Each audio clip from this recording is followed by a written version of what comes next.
pleasant good morning to the Honorable Mr. John Bresenio, Prime Minister of Belize, his ministers, ministers of state and members, to the leader of the opposition, his members and Madam Speaker. Let us pray. Almighty and eternal God, who through Jesus Christ has revealed your glory to all nations, please protect and preserve Belize, our beloved country. God of might, wisdom, and justice, please assist our Belizean government and people with your Holy Spirit and counsel and fortitude. Let the light of your divine wisdom direct their plans and endeavors so that you will help we may attain our just objectives. With your guidance, may all our endeavors tend to peace, social justice, liberty, national happiness, the increase of industry, sobriety, and useful knowledge. We pray, O God of mercy, for all of us, that we may be blessed in the knowledge and sanctified in the observance of your most holy law, that we may be preserved in union and in the peace which the world itself cannot give. And after enjoying the blessings of this life, please admit us, dear Lord, to that eternal reward that you have prepared to those who love you. Amen.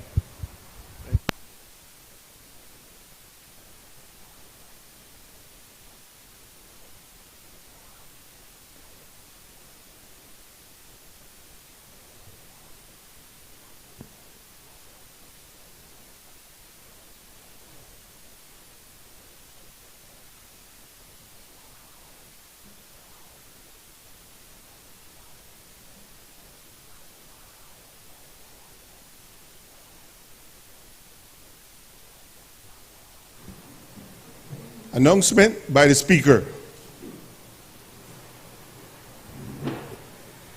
Good morning, colleagues. I bring your attention to a few points before we get into the business of today. In the gallery, we do have members of the disability community. As it is today on the agenda, we have the second reading of the Disabilities Act. I recognize the Special Envoy, Honorable Her Excellency Rosanna Bresenio, who is leading the group from the community. And I do appreciate the assistance from the staff. As members would be aware, the National Assembly is not yet fitted for those with mobility issues in particular. So I do appreciate the assistance of the staff. We also have with us members, again, from the sign language community, assisting us once again in the live streaming of the meeting today to ensure that those who need sign language can also witness the occasion happening today. So I thank the community from Cayo as well for that. I also would like to bring to your attention, members, that I was contacted by the Leader of Opposition, member from Mesopotamia, regarding the concern on the late notice, as he worded it to me, regarding this meeting. In the interest of disclosure, I was given an official complaint letter yesterday during the course of the day, and I responded. With your indulgence, I'd just like to give my response to you so it forms a part of the record, but also to ensure that members on both sides are aware of the rules that are currently in the standing orders. And it reads, Dear Honorable Moses Barrow, Leader of the Opposition, I acknowledge receipt of your letter of protest on the notice period for the House meeting called for tomorrow, Friday, June 28, 2024. The Clerk of the National Assembly was notified on Sunday, June 23rd, by the Cabinet Secretary on behalf of the Executive for June 28 to be set aside for a House meeting. This was brought to my attention, and the notice went out on Monday, June 24th, when the orders of the day were verified. I do appreciate the concern on notice. However, the notice for this meeting is not in contravention of the standing orders. As you have indicated, indeed, since being in the office of the Speaker of the House of Representatives, I have worked with the Clerk's office and that of the Cabinet Secretary to the Executive to improve on notification. While there is no notice period specified in the standing orders for notification of regular House meetings, the office has improved on the practice of at least 1 week before the date of the meeting. This has been done in an effort to allow Standing Order 19.3 on notice of question to be applied as often as possible. This effort has been undertaken since in Belize, by practice, all administrations to date have not utilized Standing Order 11.1 of establishing House meetings weekly on Fridays. As you may recall, notice of meetings, among other areas of the standing orders, are being looked at in the comprehensive list of recommendations for proposed amendments to the standing orders. I do look forward to the Committee on Standing Orders to establish a date to consider the proposed amendments before the end of the year. It was important that I share that, as I have been informed that while the letter of complaint was posted on the media, the response was not. And it's also important to establish the facts regarding the current standing order regulations.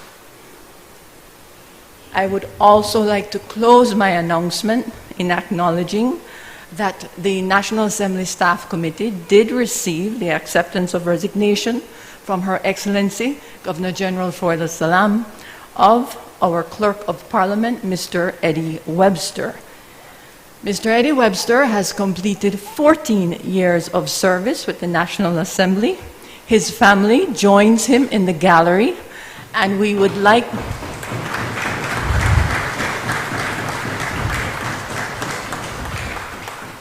we would like to publicly acknowledge his years of committed service to the National Assembly of Belize.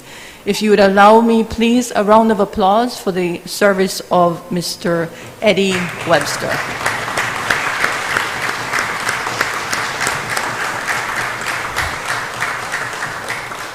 Today marks Mr. Webster's last sitting of the House of Representatives. Perhaps not as rambunctious, Mr. Webster, but it is the last sitting. And his effective date is the 30th, but operationally, today would be the last day. Thank you, Mr. Eddie Webster.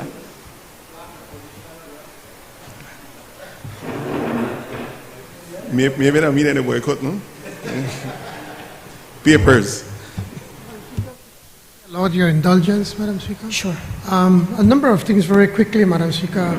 Responding to the Leader of the Opposition's short notice, I think I will have to take some responsibility on that, but I was hoping that he would have been more understanding. Or I guess, I don't think the others are boycotting, it's only him boycotting. He's the only one that comes to House meetings. And it's going to help me to behave better today. My wife is in the gallery, so I have to be in my best behavior. But also, Madam Speaker, I was hoping that the leader would understand that we are 19 days away from a by-election in Toledo East, and that we all understand that whilst the work of the House cannot stop, we also need to do some campaigning. I guess he probably don't throw in the towel that he will not going to win in Toledo East, but that does not stop us from campaigning, because we have to go there and campaign and meet the people and to ensure that the PUP continues to represent the good people of Toledo East. So I was hoping that he would have been more understanding, but as his father once famously said, it is what it is. But also, Madam Speaker, allow me to welcome the members from the disability community who was here. I had the opportunity to go and say hi to all of them. And one of them was giving me good advice, telling me that I should act and then ask for permission, ask for forgiveness. He said, no, ask permission, do it and then you ask for forgiveness. That's what he was telling me over a tattoo, that he has a nice tattoo. But certainly also to Rosanna, my wife who is here with us today. Many people know, especially in the disability community, that she has dedicated her life to work with children and families with disabilities from the tender age of 18. She has been working. She's 35.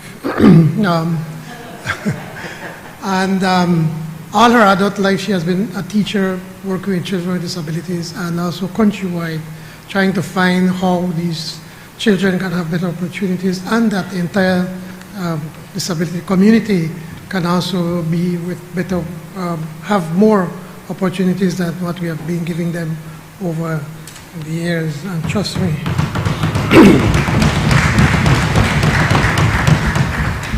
I do get a mouthful on that one, trust me on that.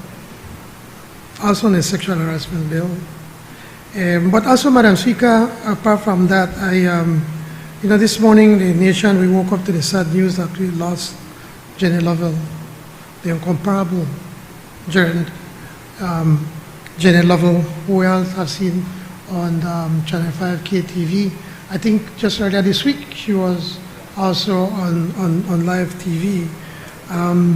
That voice, we remember Mass in Blues, when she's one of the most, I guess one of the most, probably the best album Belize has ever produced, with Frankie Reno. Just all of them were just little kids when it took out Mass in Blues. And I wish that more and more Belizeans should be aware of that music. She was a national treasure, and I join others, our colleagues on this side of the House and the entire country extending heartfelt condolences to her family and her friends and everybody who loved Jenny, especially since, again, as I said, because of her appearances on Channel 5. She loved singing and she loved Belize, and for this we are a grateful nation, and we thank her family for sharing Jenny with us. And may her soul and the soul of all the departed rest in peace. Thank you, Madam Speaker.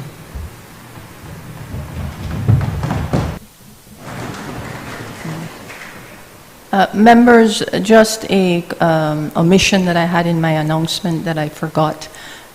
We did receive the official notices of absences for the honorable member from Cayo Northeast due to sick leave. And we also received the official notice of absence, as per Standing Order 84, by the honorable member for Alberts due to her continued recuperation. I just bring this to the attention of all members that there is a Standing Order 84. It does require you to just pen a little note. It can be by WhatsApp, email, or phone call so that the office can record the absence. Thank you. Clerk? Papers. I recognize the Honorable Minister of Public Utilities, Energy, Logistics, and E-Governance. Thank you, Madam Speaker. Madam Speaker, I rise to present and lay on the table sessional papers number HR 251A/1/13, the Public Utilities Commission Request for Proposals Regulation 2024. Honorable members, that paper is ordered to lie on the table.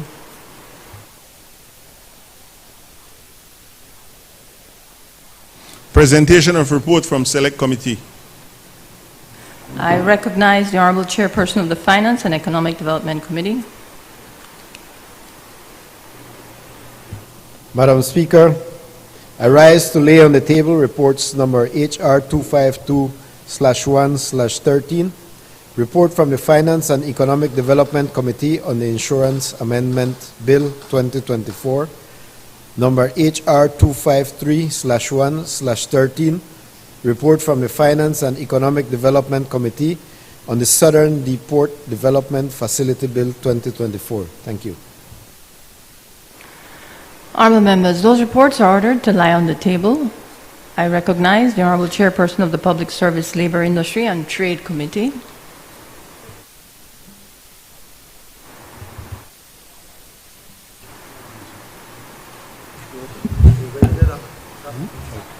Thank you. Yeah, morning, Madam Speaker. I rise to lay on the table reports on behalf of the Chairperson of the Public Service, Labor, Industry and Trade Committee. Reports number HR 254/1/13, report from the Public Service, Labor, Industry and Trade Committee on the Disabilities Bill 2024, and report number HR 255/1/13, report from the Public Service, Labor, Industry and Trade Committee on the Anti-Sexual Harassment Bill 2024. Thank you. Honorable members, those reports are ordered to lie on the table.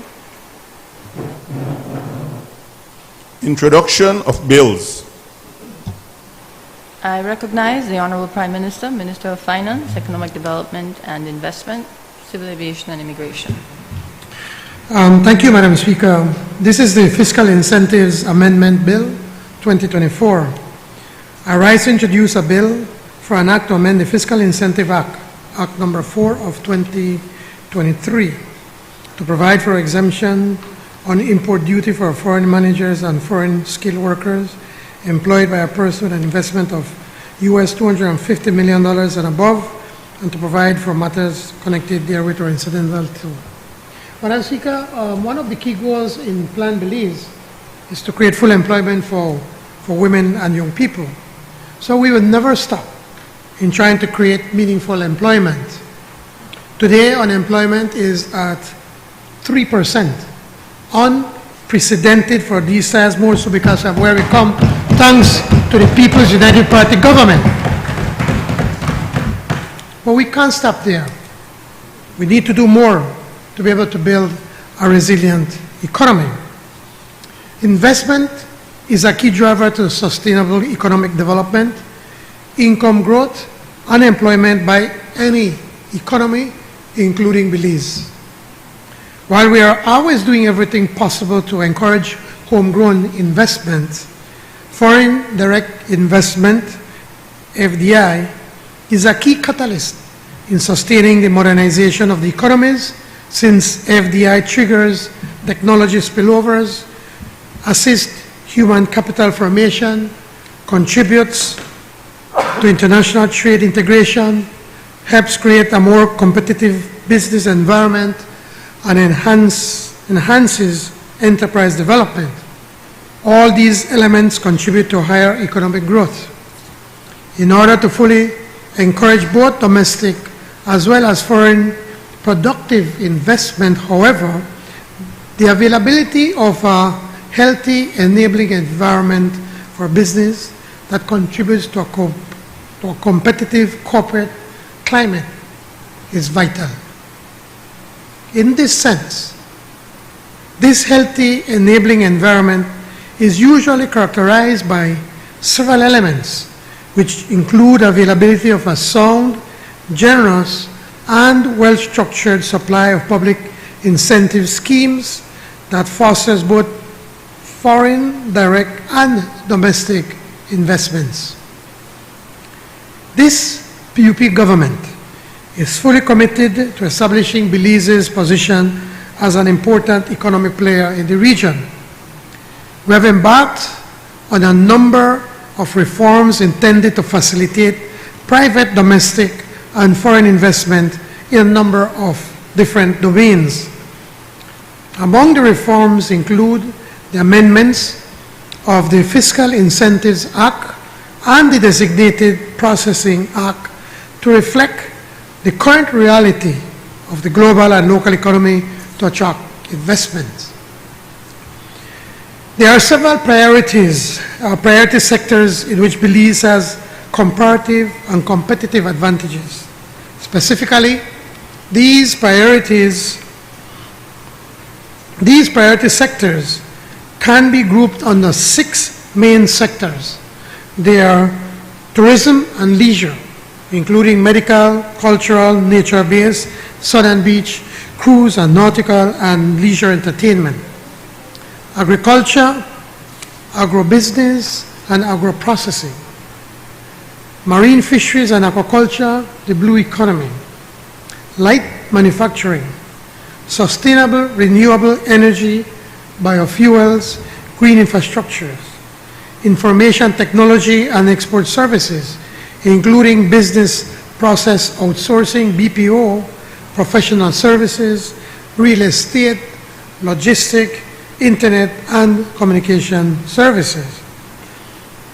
Our government encourages foreign investment in all the priority sectors mentioned, but tourism is a sector that attracts the most FDI due to the country's geographical position, the beauty that our Creator has blessed us with, and the development of ecotourism. Increasingly, the tourism product is being diversified beyond sun, sea, and coast to culture, music, and adventure tourism located, a lot of it in the interior. For context, Madam Speaker, Belize attracted FDI of over $271 million in 2019, $194 million in 2020, $299 million in 2021. In the first year, we don't beat the best year the UDP had in 30 years. $414 million in 2022, and in the first quarter of 2023, we attracted over $114 million with the same trend of growth as we had in 2022. Our government's objective is to increase FDI, or foreign direct investment, even higher in 2024. In this context, we're amending the Fiscal Incentives Act to facilitate incentives to investments of $250 million or above.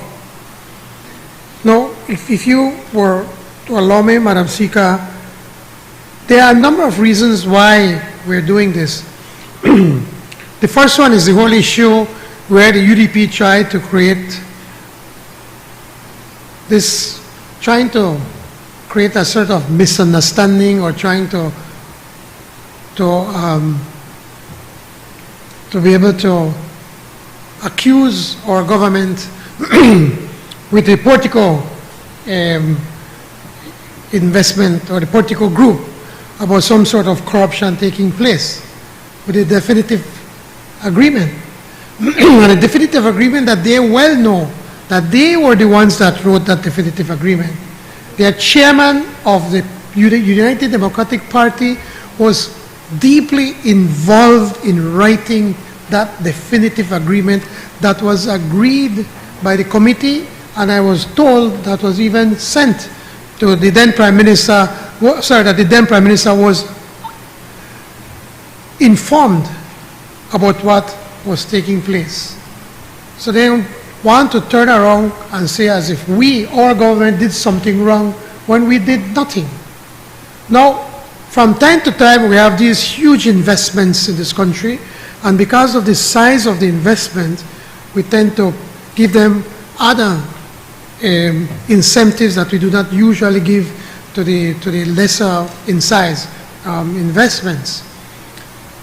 To avoid all of this, to ensure that everything can be done above board, to avoid these definitive agreements, to avoid passing laws for special investments, our government decided for us to set a minimum amount of the investment that's needed to be able to get other incentives than the rest of the regular investments that they do in Belize. And so we felt that by setting up the bar at over $250 million, which is $500 million Belize, we believe that by making these amendments, then that it will be easier to be able to attract investments or investors, and that the investors do not have to worry that then the opposition will be using that as a football just for their political gain. This will ensure transparency. As you all know, whenever we approve these investments, it is made public so that everybody can see what is taking place. But in the context of amending this fiscal incentive act, Madam Speaker, the new incentives that will be included for investments of over $500 million Belize dollars or 250 million US dollars is one, well, the customs duty exemptions, and then GST exemption for goods and services for the project construction and establishment. Because once the construction is finished and the business starts to operate, then they will be removed from that exemption. Thirdly, because of the size of the investment, in many instances, they need to bring certain skilled workers. So all foreign skilled workers or managers of the investment are to be granted 6 months duty exemption for their personal items such as furniture and equipment when they first relocate to Belize. Madam Speaker, this initiative aims to attract several flagship investments to Belize and to also fast-track private sector investments as stated in Plan Belize. Projects such as the Key Chapel Four Seasons are among many other investments, the cruise port that we're still working in trying to have a terminal being built in Belize are some of the investments. All of these investments that were allowed to languish prior to 2021, now we're seeing that it will be able to be moved forward. This is unlocking hundreds of millions of dollars of foreign direct investment in Belize and leading to hundreds, if not thousands, of construction jobs and ultimately permanent operational staff for Belizeans. Madam Speaker, this bill is good for business, good for investment, and good for Belize, and it has the recommendation of the Cabinet. Honourable members, that bill is referred to the Finance and Economic Development Committee for examination, consideration, and report.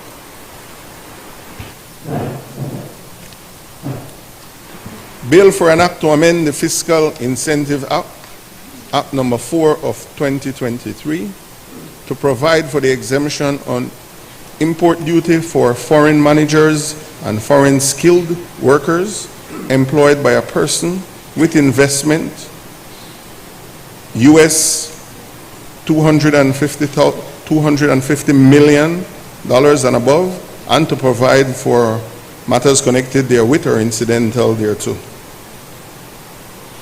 I recognize the Honourable Prime Minister. Madam Speaker, in accordance with Standing Order number 49-1, I move that the bill be taken through all its stages forthwith. Honourable members, the question is that the next stages of the bill be taken forthwith. All those in favour kindly say aye. Those against kindly say no. I think the ayes have it. I recognize the Honourable Prime Minister. Madam Speaker, this is the National Security Council Bill 2024. I rise to introduce a bill to establish a body to be known as the National Security Council, to provide for the functions, powers, organization, and management of the National Security Council, to establish the National Security Directorate, to provide for the functions of the National Security Directorate, and to provide for matters connected therewith or incidental to.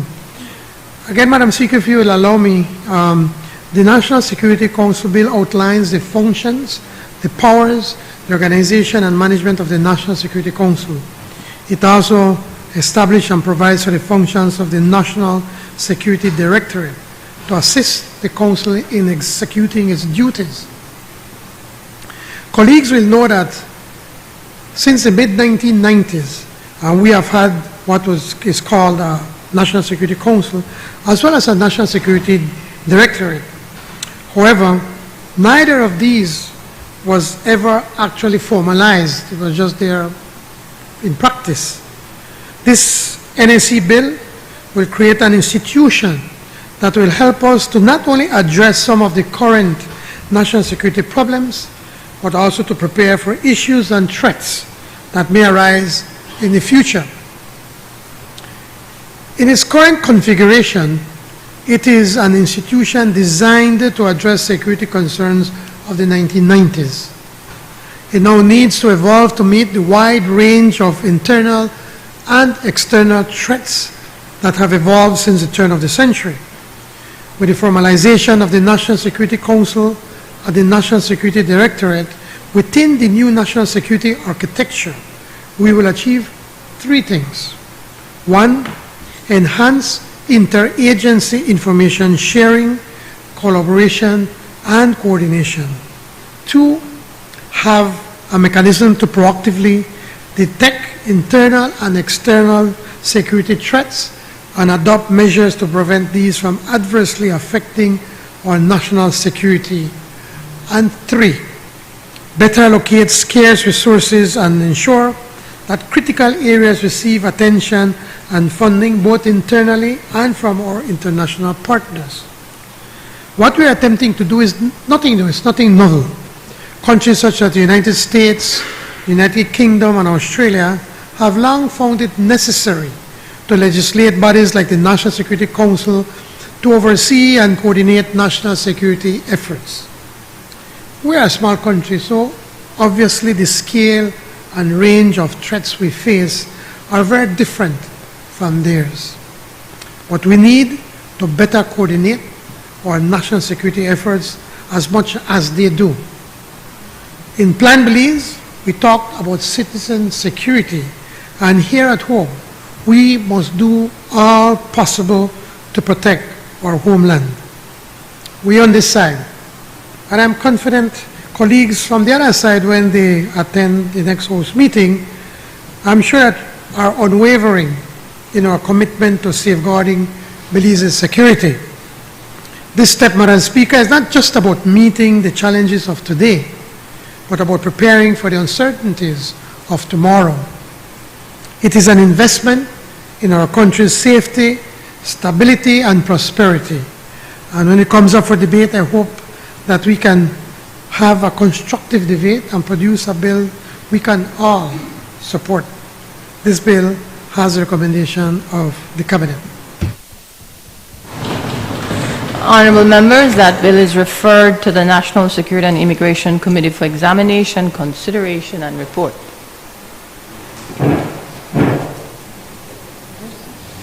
Bill for an act to establish a body known as the National Security Council to provide for the function, powers, organization, and management of the National Security Council, to establish the National Security Directorate, to provide for the function of the National Security Directorate, and to provide for matters connected therewith or incidental thereto. Motion relating to the business or the sitting of the House. I recognize the Honourable Prime Minister. Madam Speaker, I move that at its rising today, the House adjourn to a date to be fixed by the Speaker. Honourable members, the question is that the House at its rising today adjourn to a date to be fixed by the Speaker. All those in favour kindly say aye. Aye. Those against kindly say no. I think the ayes have it.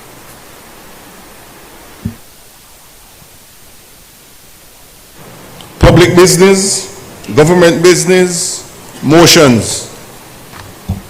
I recognize the Honourable Prime Minister, Minister of Finance.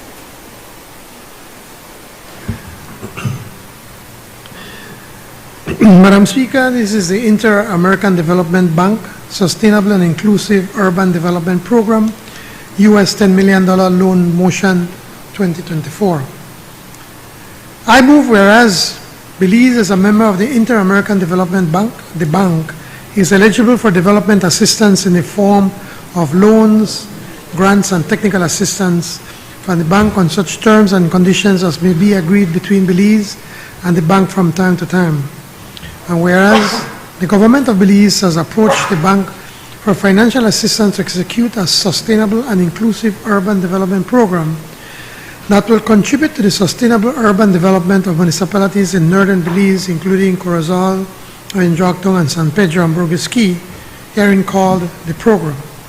And whereas the program will consist of two components whose activities will, one, improve access to selected urban services, two, support local economic growth, And 3, facilitate the social and economic integration of vulnerable populations, such as migrant population and women. And whereas the proposed program will be financed through an IDB direct investment loan in the sum of US $10 million and a non-reimbursable investment financing with in effect US $2.5 million financed through IDB's grant facility. And whereas it is intended that the execution of the program shall be carried out on behalf of the government by the Ministry of Finance, Economic Development and Investment acting as executing agency. And whereas the bank has offered financing of up to US $10 million from its ordinary capital resources for the said purpose under the following terms and conditions. Lender, the IDB, loan principal, US $10 million, disbursement schedule over a period of 5 years from the date of signature of the loan contract, loan term, 25 years inclusive of 66 months grace period on principal payment repayments, repayment period to be paid in 39 approximately equal semi-annual and consecutive installments of about US $256,410.25. The purpose: to execute a program that through sustainable infrastructure interventions will improve access to urban services such as public spaces, drainage, water supply, and pavement for the citizens of northern Belize. Rate of interest: interest will be charged on the daily outstanding balance of the loan as per SOFR-based interest rate, plus the applicable lending spread of the bank's ordinary capital loans. The credit fee: a credit fee will be charged on the undisbursed loan balance at a percentage to be established by the bank on a periodic basis not exceeding 0.75% per annum. And whereas under the provisions of Section 7.2 of the Finance and Audit Reform Act 2025, the government of Belize is required to obtain the prior authorization of the National Assembly by way of a resolution for such borrowings. Now, therefore, be it resolved that this Honorable House, being satisfied that the loan proceeds will significantly improve the livelihood of the citizens in the targeted communities, including the social and economic integration of migrants, as well as uplifting the tourism potential in the communities, approves and confirms that the government may enter into a loan contract with the Inter-American Development Bank on the terms and conditions set out above, and further authorizes the Minister of Finance to execute and deliver the said loan contract and all other disbursements associated therewith. Madam Speaker, this is the second loan motion concerning the Sustainable and Inclusive Urban Development Project. But this one focuses specifically on 3 municipalities: Corozal, Orange Town, the town of San Pedro, on Ambergris Key. These are 3 municipalities in the north. In the past administrations, these towns have largely had to fend for themselves with little support from central government. We on this side appreciate the importance of these municipalities and their residents. To support these municipalities, we have developed this project specifically to 1, to improve access to priority urban services, 2, to support local economic growth, and 3, to facilitate the social and economic integration of vulnerable populations such as women, youth, and migrant populations in these 3 municipalities. The main components of this project include institutional strengthening for sustainable development and financing tangible sustainable urban investments such as public spaces and municipal facilities, i.e. like a public markets, accommodation for local vendors, tourism centers, kindergarten, primary health care, and cultural centers, and the provision of essential urban infrastructure, water, sewerage, drainage, efficient public lighting, improvement of existing municipal roads, sidewalks, bike lanes, among others. I'm sure that the residents of these 3 municipalities will agree that these types of municipal facilities are very much needed and welcome. I am therefore most pleased to table this motion for US $10 million loan from the IDB to be accompanied by US $2.5 million in grant funds to be considered by this Honorable House, and I look forward to its unanimous support. This loan motion has the support of the Cabinet.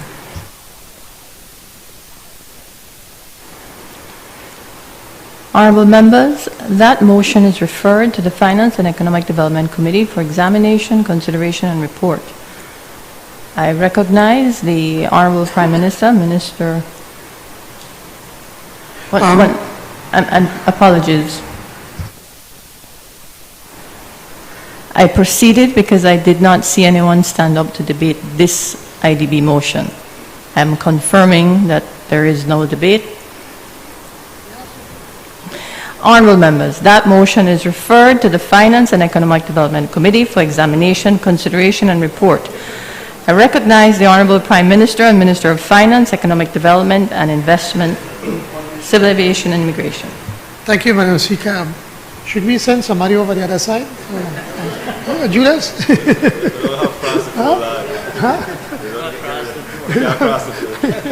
Oh, can't cross it. Yes, sorry about that.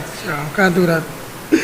Madam Speaker, I seek the indulgence of this Honorable House to have this motion taken through all its stages this day.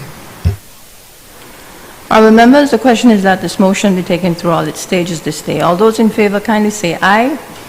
Those against kindly say no. I think the ayes have it. I recognize the Honorable Prime Minister and Minister of Finance.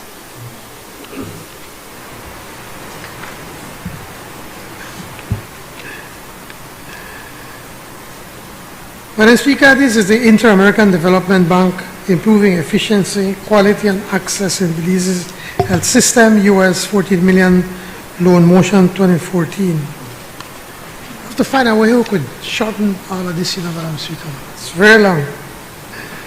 I move whereas Belize, as a member of the Inter-American Development Bank, the bank is eligible for development assistance in the form of loans, grants, and technical assistance from the bank on such terms and conditions as may be agreed between Belize and the bank from time to time. And whereas the government of Belize has approached the bank for financial assistance to execute a program whose objective will be to improving efficiency, quality, and access to Belize's health system, thereafter called the program. And whereas the program will consist of two components whose activities will, one, improve the efficiency and quality of healthcare delivery, and two, improve access to key healthcare services throughout the country by enhancing access to outpatient, inpatient, and long-term care. And whereas the proposed program will be financed through an IDB direct investment loan in the sum of US $7 million from the bank's ordinary capital resources, a direct investment loan in the sum of US $7 million from the resources of the Korean Infrastructure Development Co-Financing Facility for Latin America and the Caribbean, KIF, and a non-reimbursable investment financing for US $3,360,000 financed through the IDB's grant facility.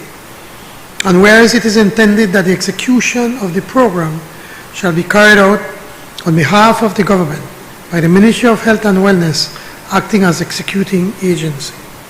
And whereas the bank has offered a total financing of up to US $14 million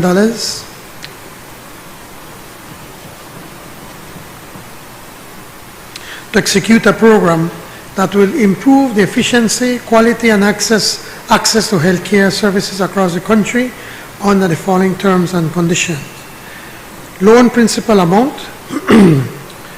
the funds from the OCR of the Inter-American Development Bank. The principal amount is US $7 million, disbursement schedule over a period of 5 years from the date of signature of loan contract. Loan terms, 25 years, inclusive of 66 months grace period on principal payments. Repayment period 39, approximately equal semi-annual and consecutive installments of about US $179,487.18. Rate of interest. Interest will be charged on the daily outstanding balance of the loan as per the SOFR based interest rate, plus the applicable lending spread for the bank's ordinary capital loan. Credit fee. A credit fee will be charged on the undisbursed loan balance at a percentage to be established by the bank on a periodic basis, not exceeding 0.75% per annum. B. The funds from the Korean Development Co-Financing Facility for Latin America and the Caribbean Bank through IDB. The principal loan is $7 million US. The disbursement schedule over a period of 5 years on the date of signature of the loan contract. The loan terms, 25 years, inclusive of 84 months grace period on principal repayments. Repayment period, 36, approximately equal semi-annual and consecutive installments of about US $194,444.44. For the way by Bolido, 44. And interest rate. Interest will be charged at a rate of 1.3%. Other charges, a facility loan charge will be charged on 0.1% of the loan amount. And whereas under the provision of Section 272 of the Finance and Audit Reform Act of 2005, the government of Belize is required to obtain the prior authorization of the National Assembly by way of a resolution for such borrowings. Now, therefore, be it resolved that this Honorable House, being satisfied that the loan proceeds would significantly improve the health of the population in Belize, approves and confirms that the government may enter into a loan contract with the Inter-American Development Bank on the terms and conditions set out above, and further authorizes the Minister of Finance to execute and deliver the said loan contract and all other documents associated therewith. As I said, Madam Speaker, earlier you may recall, earlier this year, the World Bank completed and presented to the public its first ever public expenditure review on Belize. For many years, the World Bank has diligently pursued conducting this review, but prior administrations have declined to disclose its financial records for review. This PUP government is unwavering in our commitment to transparency and accountability in public finance. We're also committed to maximizing the value of every tax dollar. That is why we willingly agreed to allow the World Bank to conduct a public expenditure review.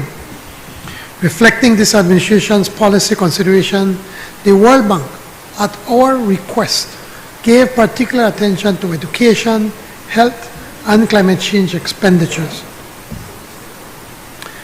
The comprehensive review conducted by the World Bank Group shed light on critical areas warranting attention and improvement in Belize's fiscal landscape. Likewise, the review provided useful recommendations that serve fundamental policy objectives.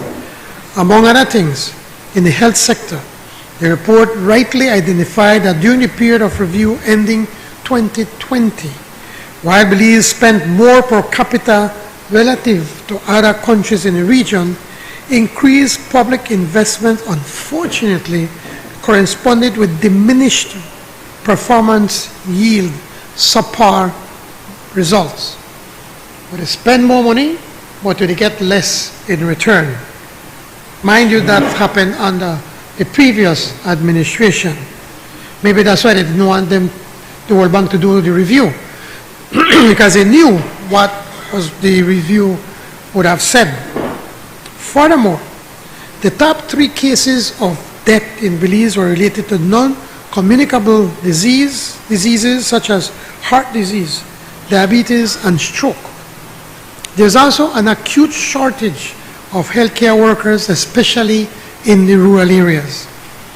In light of these findings, my administration has taken the policy position not to spend less, but rather to invest more. That is to say, invest more smartly to achieve improved efficiency in spending and far better value for money while improving health outcomes. I'm therefore pleased to table this loan motion for the approval by this honorable House for the conclusion of a US $7 million loan from the Inter-American Development Bank, the IDB, to improve efficiency, quality, and access in Belize's health system. And this also includes another highly concessionary financing of 14 million Belize dollars, or US $7 million, at the interest rate of 1.3% per annum through funding provided under the Korean Infrastructure Development Co-Financing Facility, KIF. Madam Speaker, I must pause to point out that on the previous government, Belize did not have access to the Korean Infrastructure Development Co-Financing. It is through the efforts of the Foreign Ministry and my office that we went to Korea on 2 occasions to be able to talk to the government. And on the last visit that we did, I had a personal meeting with the president, and I spoke to him about Belize and the beauty of Belize. And we started the meeting by saying, she said, Mr. Prime Minister, say you have a beautiful country. And I said, I agree with you, Mr. President. I said, but we are a small, developing country, and we have many challenges, and we need help. And we are grateful to the Korean government, to the president, and to the people for the help that they have been giving worldwide. And he immediately, Madam Speaker, gave instructions that Belize must also have access to this financing. So today we are getting our first loan of US $7 million at 1.3%. This is the cheapest money available out there, Madam Speaker. Now, the total value we need to look at of this project is 34.72 million Belize dollars. Madam Speaker, you include 2 loans of 7 and 7 million US, which is $28 million Belize. But we also have some grant financing, as we said, free money, to the amount of $6.72 million, Madam Speaker, which would then give us a total of the $34.72 million. This project, as I mentioned earlier, will be implemented by the Ministry of Health and Wellness over 5 years, and the overall objective is to improve the health of Belizeans and residents through increased efficiency and quality of health care and better access to key health services. I mean, just this morning we heard the sad news that Jenny died from a heart attack. It just brings home the urgency in us to be able to address these issues of diabetes, heart attacks, and strokes in our country. Now, some of the primary components of this project loan, they include: 1, developing a quality and efficient improvement strategy with a focus on non-communicable diseases, reproductive, maternal, neonatal, and child health, accident and emergency services, and surgeries. 2, implementing a patient satisfaction assessment mechanism to contribute to improving care quality. 3, financing scholarships to train additional doctors and nurses. 4, training health workers, managers, and senior managers in the Ministry of Health and Wellness. 5, improving the Belizean health information system by adding new functionalities with improved data quality. 6, revising and updating the healthcare delivery model. 7, strengthening the community health workers' performance in rural areas through training and providing equipment. 8, piloting a comprehensive mobile clinic for primary healthcare services in rural areas. 9, piloting a telehealth program for patients with mental health conditions.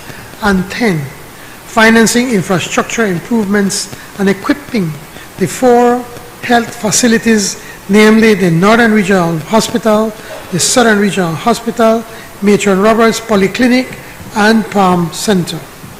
Madam Speaker, this loan motion has the recommendation of the Cabinet, and I look forward for a unanimous support in the House. I recognize the member for Orange Walk East. Thank you, Madam Speaker. I rise today to support this very important and critical loan motion, which, as you see, as the Prime Minister have highlighted, is aimed at transforming Belize's health system. But, Madam Speaker, this motion is not just merely about financial figures. It's about the health and well-being of our people. It is about ensuring that every Belizean, regardless of their location or circumstances, has access to the best possible health care. The Prime Minister, in his presentation, pointed out some of the components that this loan will have. And one of them is the digital health, Madam Speaker. As you know, the cornerstone of our government's initiative under the leadership of our Prime Minister is the digital transformation of this country. And digital health is one of that initiative for the ministry. The future of healthcare, Madam Speaker, lies in the integration of digital technologies. And under this component, we aim to strengthen the Belize Health Information System to develop a more comprehensive framework for telemedicine, starting with the pilot program focused on mental health services. This will enable us, Madam Speaker, to provide essential mental health support to those in remote and underserved areas, breaking down the geographical barriers that have long hindered to access. In addition, Madam Speaker, we will fortify the digital infrastructure in the Northern Region, the Southern Region, and the Palm View Center. And by doing this, we will ensure that our healthcare facilities are equipped with advanced technology capable of delivering high-quality care efficiently and effectively. The other area, Madam Speaker, is the area of the quality and efficiency improvement strategy. And as highlighted by the Prime Minister, the human resource capabilities. When we look at the quality and efficiency improvement strategy, our focus is on strengthening the quality framework for NCDs, which includes the refining the health protocols for NCDs, emergency rooms, surgical services, and primary health care. This will also ensure, Madam Speaker, that every patient receive consistent, high-quality care regardless of where they are treated. But equally important is the issue of our human resources. We recognize that a well-trained healthcare workforce is the backbone of any robust health system.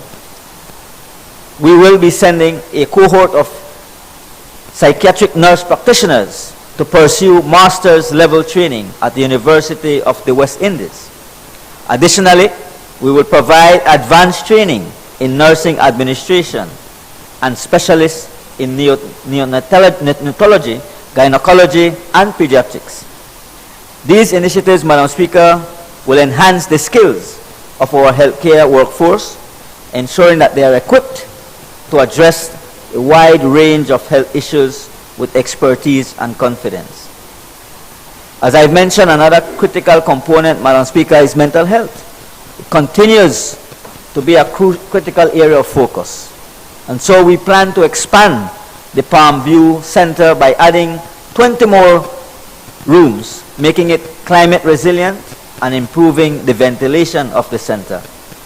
This expansion will provide much needed space and a safer, more comfortable environment for our mental health patients and healthcare professionals as well working at the facility. Furthermore, Madam Speaker, we will enhance the climate resiliency at the Northern Regional Hospital, Southern Regional Hospital, and the Matron Roberts Polyclinic. Currently, we are doing the assessments which will guide the infrastructure upgrades, building on the progress that was already made under the EU project, and ensuring that our facilities are prepared to withstand the challenges posed by climate change and future health emergencies. Another exciting component that this is also introducing, Madam Speaker, is the piloting of the extended integrated mobile service. These mobile units will be equipped with a mini lab, a pharmacist, a nurse, a doctor, and a health educator. They will be providing comprehensive healthcare services, including laboratory tests and diagnostic services, such as mobile ultrasound. These initiatives, Madam Speaker, will bring essential healthcare service delivery directly to the communities, particularly those in hard-to-reach areas, ensuring that no Belizean is left behind. As the Prime Minister also pointed out, this loan also includes a grant component that addresses the health needs of our migrant population. It is essential to understand that migrants can both impact and benefit our healthcare system. By focusing on this issue, Madam Speaker, we aim to boost our surveillance systems, ensuring that we can protect the health of our entire population. This initiative will enhance our ability to monitor, prevent, and respond to the health threats, ultimately safeguarding the public health for all of our Belizean people. So, Madam Speaker, on behalf of the Ministry of Health and Wellness, we want to wholeheartedly support this motion because we are making a profound investment in the health and wellness of our people. I thank you very much.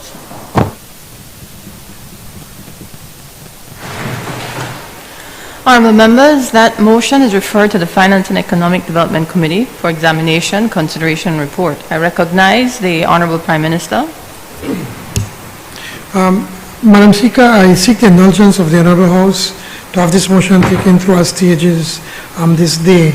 And also, Madam Speaker, just very quickly before I forget, the DPM in the next House meeting will give a more comprehensive report on the meetings we had with the diaspora, in particular the land clinic and the immigration clinic.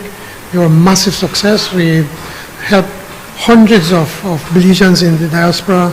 So I want to put on record our appreciation for the work that both the people at the Natural Resources, at Lands, and Immigration did while they were there, because it was no holiday. They were working all day till late at night. So, but the next House meeting, the DPM will give a more comprehensive report. Thank you, Madam Speaker.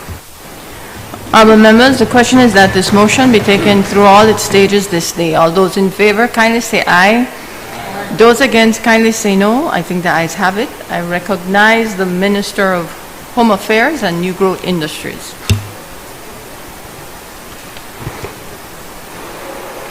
Good morning and thank you, Madam Speaker. Madam Speaker, kindly allow me the opportunity to join the Prime Minister in extending a warm welcome to our special envoy, Mrs. Briceño, along with other guests in the gallery here today, all of whom I'm sure eagerly awaiting the passage of the historic Disabilities Bill today. I also want to extend my heartfelt condolences to the family of Miss Jenny Lovell, a true icon and legend in Belize, and she will surely be missed by all of us. Madam Speaker, this is a resolution extending the proclamation declaring a state of public emergency in certain parts of Belize City and certain parts of the Cayo District Motion 2024. Madam Speaker, I move whereas Section 18(2) of the Belize Constitution provides that the Governor General may, by proclamation which shall be published in the Gazette, declare that a state of public emergency exists for the purposes of Part 2 of the Constitution. And whereas Section 18(4) of the Belize Constitution provides that a proclamation made under Section 18.2 may be made so as to apply only to such parts of Belize as may be specified in the proclamation. And whereas in exercise of the powers vested in the Governor General by the above-mentioned provisions of the Belize Constitution, the Governor General declared and proclaimed that effective 24 June 2024, a public emergency exists in certain parts of Belize City and certain parts of the Cayo District, as specified in Schedules 1 and 2 of the proclamation, declaring a state of emergency in certain parts of Belize City and certain parts of the Cayo District. And whereas Section 18.5 of the Belize Constitution provides that a proclamation made by the Governor General for the purposes of and in accordance with Section 18 of the Constitution shall, unless previously revoked, remain in force for a period not exceeding 1 month, but may be extended from time to time by a resolution passed by the National Assembly for further periods not exceeding, in respect of each such extension, a period of 12 months, and may be revoked at any time by a resolution of the National Assembly. And whereas it is necessary and expedient that the said proclamation should be extended for a further period of 2 months. Now therefore be it resolved that this Honorable House extends the proclamation declaring a state of emergency in certain parts of Belize City and certain parts of the Cayo District made by the Governor General on the 24th of June 2024 for a period of 2 months. This motion, Madam Speaker, has the recommendation of the Cabinet. And by way of explanation, Madam Speaker, we have arrived at a point where decisions, swift and certain, must be made to ensure that our Belize remains on track to be the best country in which to grow up and raise a family. We cannot do that in a country where a few feel that they have the power and impetus to wreak havoc on our streets, planting seeds of fear in the minds and hearts of hard-working and law-abiding citizens of our country. Belize is certainly not a state where lawlessness, more especially that which leads to the senseless loss of life, reigns supreme. We are even more certain that we will not allow any corner of our country to fall into a state of normalized lawlessness. Opening fire on a mother and child exiting their vehicle, or the elderly men riding on bicycles, is not normal. Blazing bullets in the dead of night at a police station is not normal. And most certainly, shooting a barrage of bullets into the home of a senior public servant, the Commissioner of Police, no less, is not the Belizean way. These wayward activities will not be countenanced, will not be tolerated, and will not be condoned. Madam Speaker, we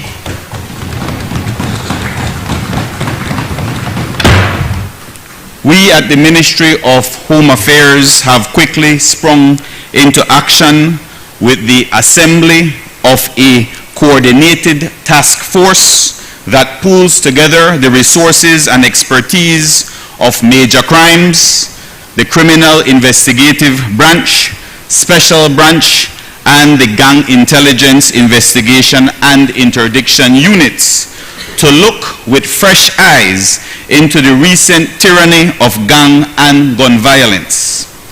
And Madam Speaker, it is important to highlight that even before the activation of this specialized investigative team, Swift and efficient police work has led to the arrests for the murders of Elwin Bobo Lewis, Dion Bowden, Griffith Cadle, and also one of two suspects in the murder of Stanley Moore.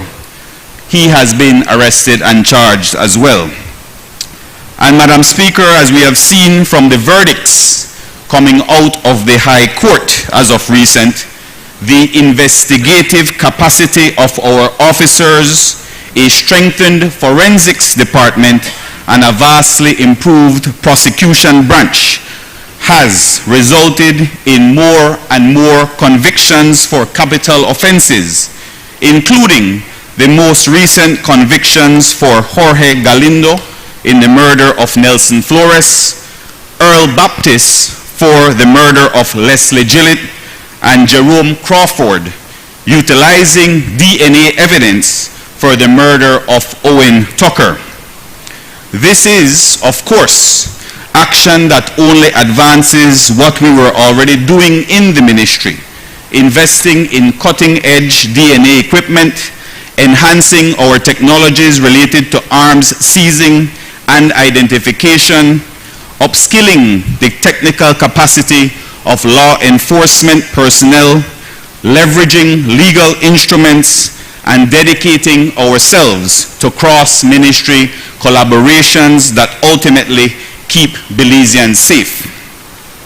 And speaking of arms seizing, Madam Speaker, we have also seen in the early stages of the SOE significant success in removing from our streets high-powered weapons and other firearms, including 2 .40 caliber prohibited weapons, 1 .45 caliber weapon, which was used to target the commissioner's home, 7 9mm pistols, 2 .38 revolvers, 1 .22 pistol, and 1.22 rifle, along with 210 rounds of illegal ammunition.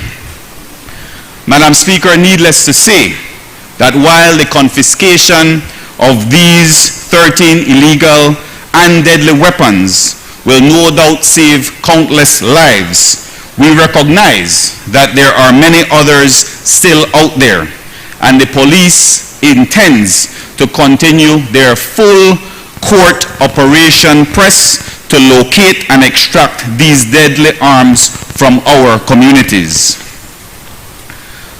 Madam Speaker, we also recognize that crime and violence in this region is a multifaceted issue, one that CARICOM heads of government, including Belize, has named a public health crisis.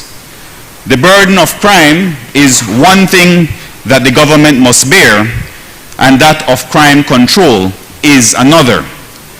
We have pivoted and broadened our view that the crime rate doesn't account for the qualitative losses to our society, the peace of mind to traverse our neighborhoods, the joy that comes with seeing our children enjoy summertime in the parks, the absence of fear of victimization. This is why we continue to invest heavily in deterrence to increase the collective efficacy of our anti-crime strategies. While we stabilize the security of our streets with the tool of a state of emergency, we must also recognize the positive long-term feedback that comes with making sure no one is left on the margins. We must recognize the vulnerabilities faced by some of our communities that create optimum ecology for gang culture and crime to thrive. This is why programs like those of the Leadership Intervention Unit, which provide economic, educational, and social opportunities to its participants, remains important. This is why our Plan Belize makes social inclusion paramount, as exhibited through our continued rollout of national health insurance, continued commitment to free secondary education, and increasing in the mandatory age to attend school, and increase minimum wage and ongoing land clinics that put Belizean lands into Belizean hands, providing opportunities for upward social mobility for Belizeans in every nook and cranny of our beautiful country.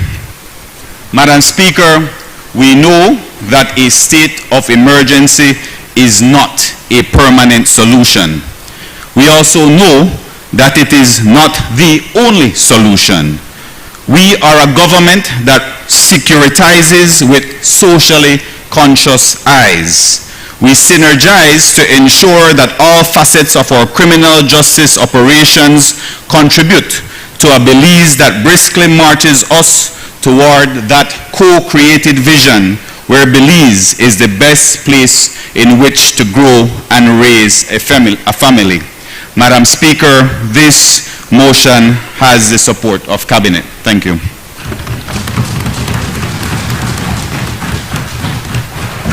I recognize the Honorable Prime Minister.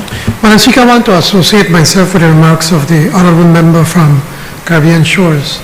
And our government, we as a government, we've been saying it over and over, that we will not allow a small group of people to terrorize our law-abiding citizens. We have been doing everything possible to assist everyone. We've been working on growing the economy. That presently, Madam Speaker, there is an unemployment rate of 3%, never seen in the history of Belize. I make that point because if these young men want to work, there is work for them. We have been doing working with small businesses, with MSMEs, creating opportunities. Again, not even them, that many of them will say, oh, only the big guys have access. We have changed that. So if they want to get a taxi, they could come in and register themselves as an MSME, get a taxi to run, or whatever it is. What is important is that we have to ensure that we protect the little ones. Because whenever I speak to my colleagues, especially those that in the south side where we have the most pronounced areas of gang activities, they are telling us we have to ensure that these little kids stay in school. So, and to make sure that they could go to high school. The Minister of Education and his team have been working diligently to ensure that we can save these kids and ensure they go to school. We're even giving them their tuition, their fees, even uniforms when it is necessary. This small group of people, they're pushing this country. They're pushing us. They're pushing the citizenry in them, Belizeans all over. Everybody has seen what has happened in El Salvador. That's not the road we want to go. That's not the road we want to go. We want to create opportunities for them. But citizens are clamoring that this government, that we have to take action. What we are doing is not going to solve the problem. It is short term, but it will allow us, hopefully, that tempers can calm down, emotions can calm down, and at the same time that the police can be able to do the necessary investigation that they need to do. I must commend Minister Musa, or the Honorable Member from Caribbean Shores, that without much fanfare, he has quietly been rebuilding the police department, ensuring that we could get the right people in the right place. This is the minister that has dismissed the most police on record in history. Because whenever he pointed out to us, whenever they see there is a cop that is not doing their work the way they do, they dismiss them. And he has been ensuring that we can use technology to be able to better protect our citizens, from cameras and now to the DNA testing. All of this will allow us to be able to make our citizens safer. In Plan Belize, we said that citizen security is going to be a priority. That was not just words, it's something that we mean, and we're showing the action on that, Madam Speaker. It's unfortunate that the opposition they're not here today because we'd have really looked for them to be able to support us in this endeavor. Thank you, Madam Speaker.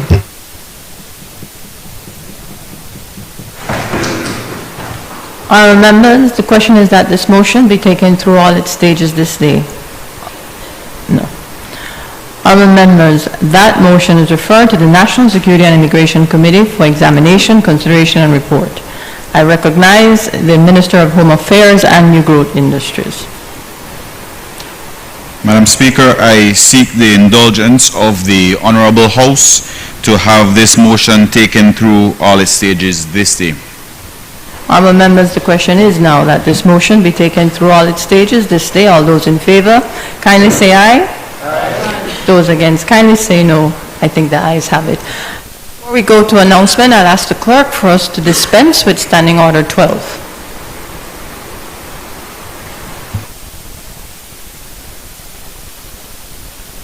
Madam Speaker, in accordance with Standing Order 12.8, I move that the proceedings on the order paper may be entered upon and proceeded with at this day's sitting at any word though opposed.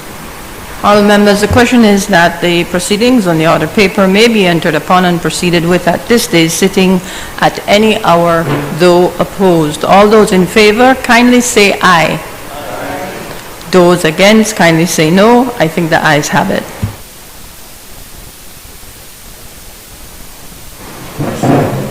Announcement by the Speaker. Honourable members, it has been agreed that the following bill and motions be passed this day. Fiscal Incentives Amendment Bill 2024. Inter-American Development Bank Sustainable and Inclusive Urban Development Program US 10 million loan motion 2024. Inter-American Development Bank Improving Efficiency, Quality and Access in Belize's Health System, US 14 million loan motion 2024, and resolution extending the proclamation declaring a state of public emergency in certain parts of Belize City and certain parts of the Cayo District motion 2024. As you are aware, under Standing Order number 74, all proposed legislation, messages, petitions, motions, and other matters relating to the subject mentioned under the title of each standing committee shall be referred by the House to such committee for examination, consideration, and report to the House.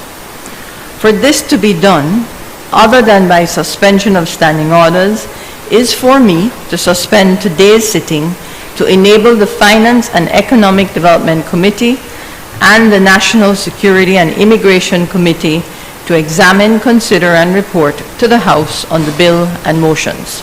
All those in favor, kindly say aye. Aye. Those against, kindly say no. I think the ayes have it. The sitting is therefore suspended until the Finance and Economic Development Committee and the National Security and Immigration Committee have concluded their business.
Presentation of reports from committees. I recognize the Honorable Chairperson of the Finance and Economic Development Committee.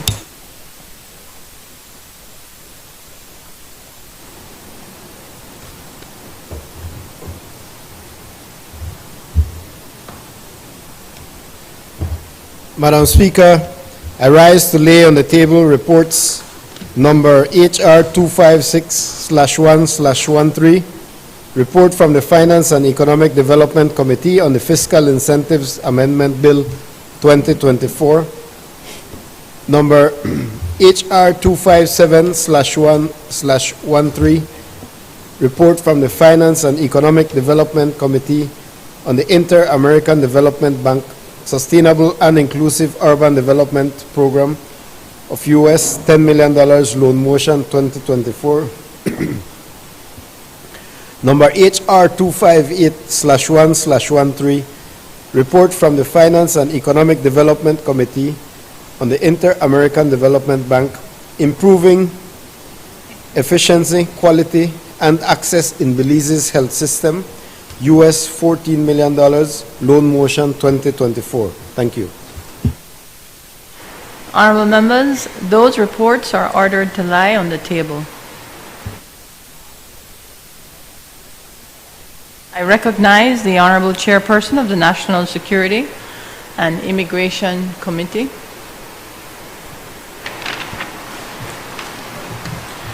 Madam Speaker, I rise to lay on the table report number HR 259/1/13, report from the National Security and Immigration Committee on the resolution extending the proclamation declaring a state of public emergency in certain parts of Belize City and certain parts of the Cayo District, motion 2024.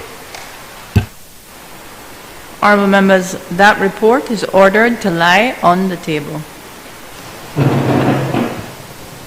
Public business, government business, motions.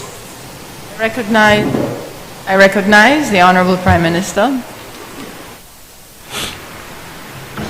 Thank you, Madam Speaker, and with your permission not to repeat the recitals, I now move, therefore, be it resolved that this Honorable House, being satisfied that the loan proceeds will significantly improve the livelihood of the citizens in the targeted communities, including the social and economic integration of migrants, as well as upliftment the tourism potential in the communities, approves and confirms that the government may enter into a loan contract with the Inter-American Development Bank on the terms and conditions set out above, and further authorizes the Minister of Finance to execute and deliver the said loan contract and all other documents associated therewith.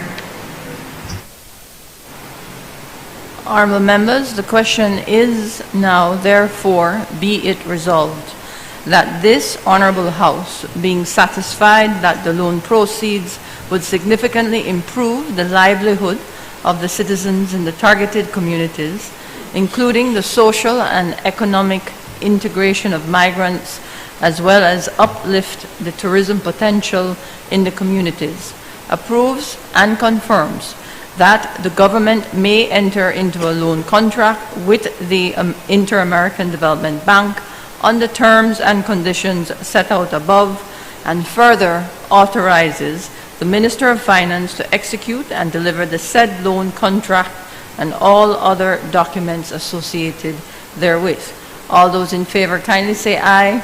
Aye. Those against kindly say no. I think the ayes have it. I recognize the Honorable Prime Minister.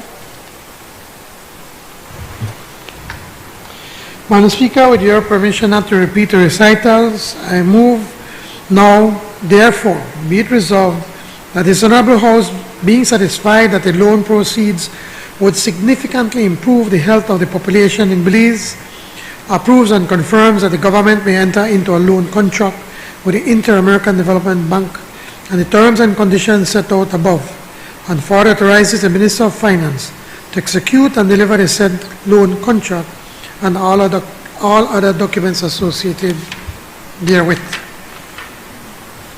Honourable members, the question is now therefore be it resolved that this Honourable House, being satisfied that the loan proceeds would significantly improve the health of the population in Belize, approves and confirms that the government may enter into a loan contract with the Inter-American Development Bank on the terms and conditions set out above, and further authorizes the Minister of Finance to execute and deliver the said loan contract and all other documents associated therewith.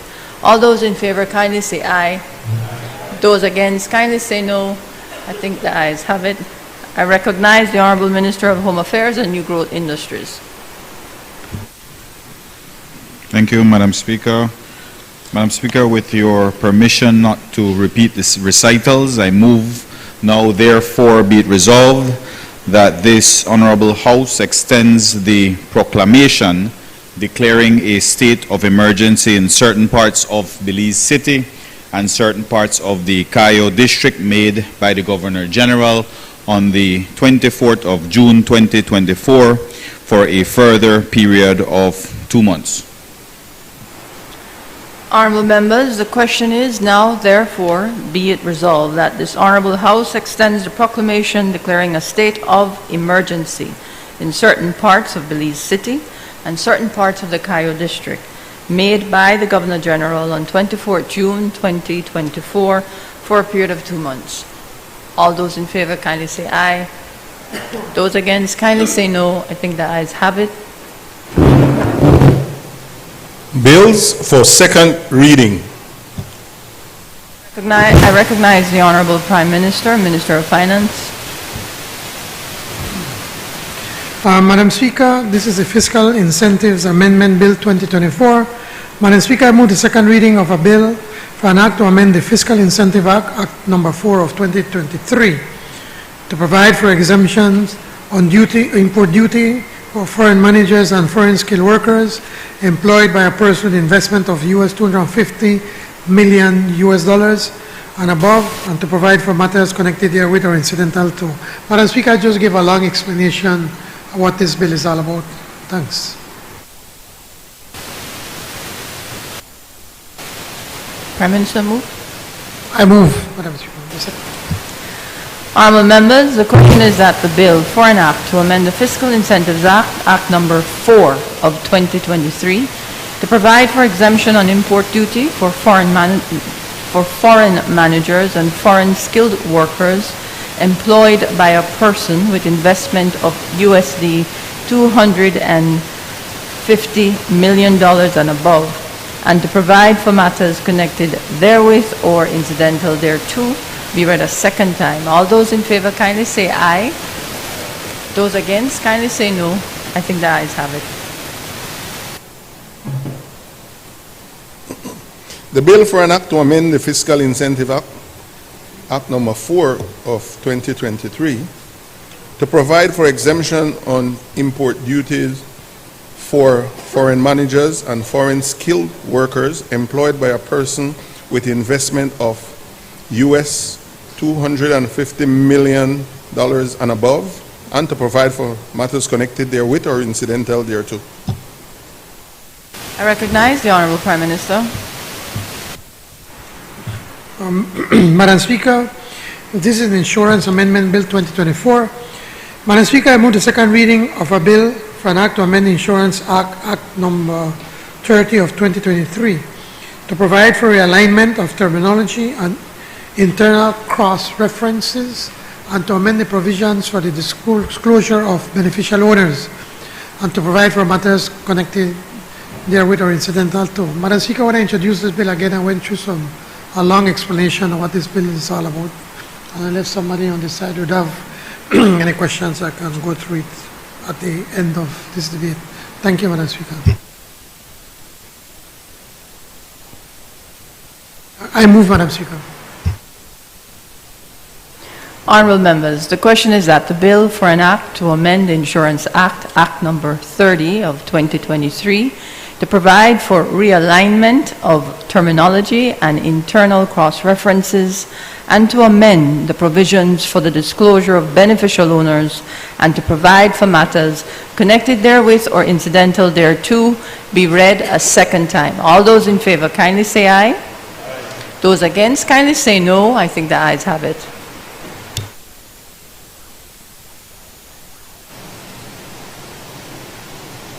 Bill for an act to amend the Insurance Act, Chapter 30, Act 30 of 2023, to provide for the realignment of terminology and internal cross-references, and to amend the provisions for the disclosure of beneficial owners, and to provide for matters connected therewith or incidental thereto. I recognize the Minister of Human Development, Families and Indigenous Peoples Affairs. Good afternoon, Madam Speaker, and to one and all. Madam Speaker, I rise to move the second reading of the Disabilities Bill, a bill for an act to promote, protect, and ensure the full and equal enjoyment of privileges, interests, rights, benefits, and treatment by persons with disabilities on an equal basis with persons without disabilities, to establish the National Commission for Persons with Disabilities, to establish the Disabilities and Equal Opportunities Tribunal, and to provide for matters connected therewith or incidental thereto. Madam Speaker, I crave your indulgence before acknowledging special and important persons and before getting into the contents of the bill. I crave your indulgence to add my voice of sympathy and condolence to the family of our beloved Jenny Lovell. Jenny was our first director of the Community Rehabilitation Department back in 1999, and she served with distinction in that role. And she also was currently our senior trainer for our Community and Parent Empowerment COMPAR program under the Department of Human Services.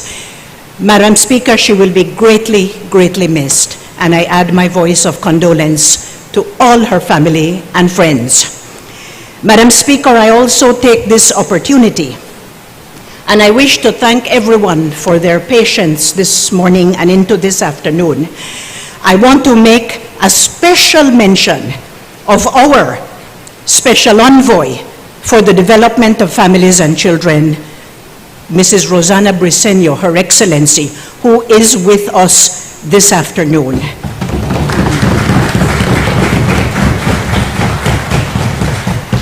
On the last occasion, Madam Speaker, we acknowledged the ancestors, the advocates who went before, and those retired. But I wish this afternoon to place on record before this honorable House a few little facts about our Special Envoy. She started her career at Stella Maris Government School in Belize City, teaching special needs students at the elementary level. From there, she went on to St. Peter's Anglican for 33 years, 13 as principal, where she oversaw the administration of fully functional special needs center at the primary level. I want to read into the record, Madam Speaker, that Special Envoy holds a bachelor's degree in special education. She also holds a certificate in diagnostics assessment and curriculum development, and her master's in educational leadership from the University of North Florida. Madam Speaker, I want to mention, and the Latin word Stella Maris, of course, stands for Our Lady, Star of the Sea. Stella Maris School was founded in 1958 with Sister Serapia and the Palatine Sisters during trying conditions for persons with disabilities, and therefore the patronage of Our Lady Star of the Sea was sought in founding this special institution.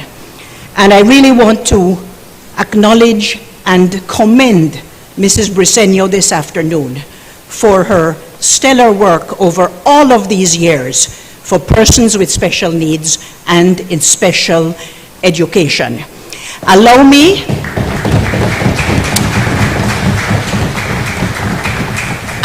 also, Madam Speaker, to mention a few more names. Mrs. Rosamond Williams, 47 years of service connected with Stella Maris and special needs students.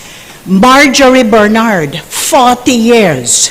This is no small accomplishment for all of our ladies, Madam Speaker. Also, Dativa Martinez, Myrna Elliott, Merlene Neal, Eleanor Castillo, Teresita Bradley, Sharon August, and Dana Stain. And they're all connected with Stella Maris.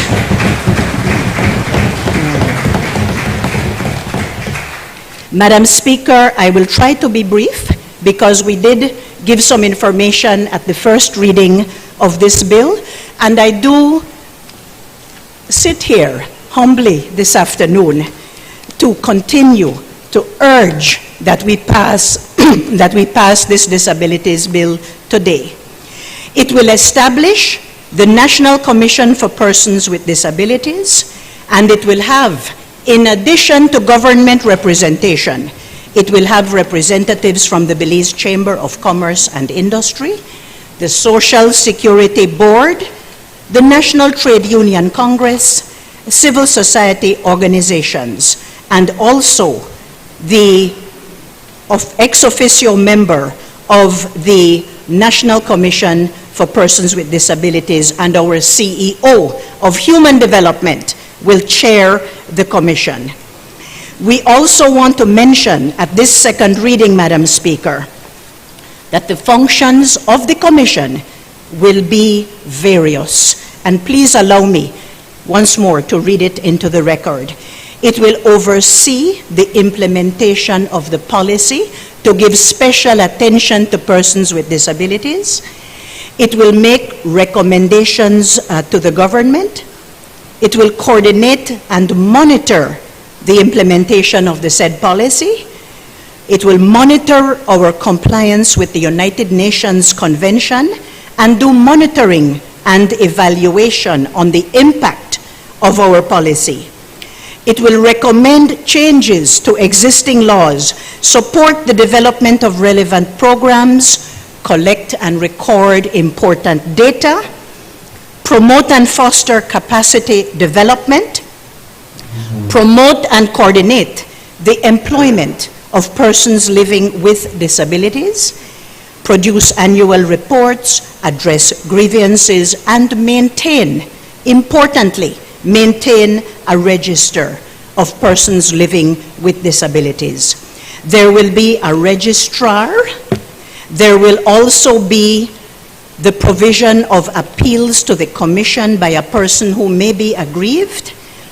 There will be the attention to protection from discrimination.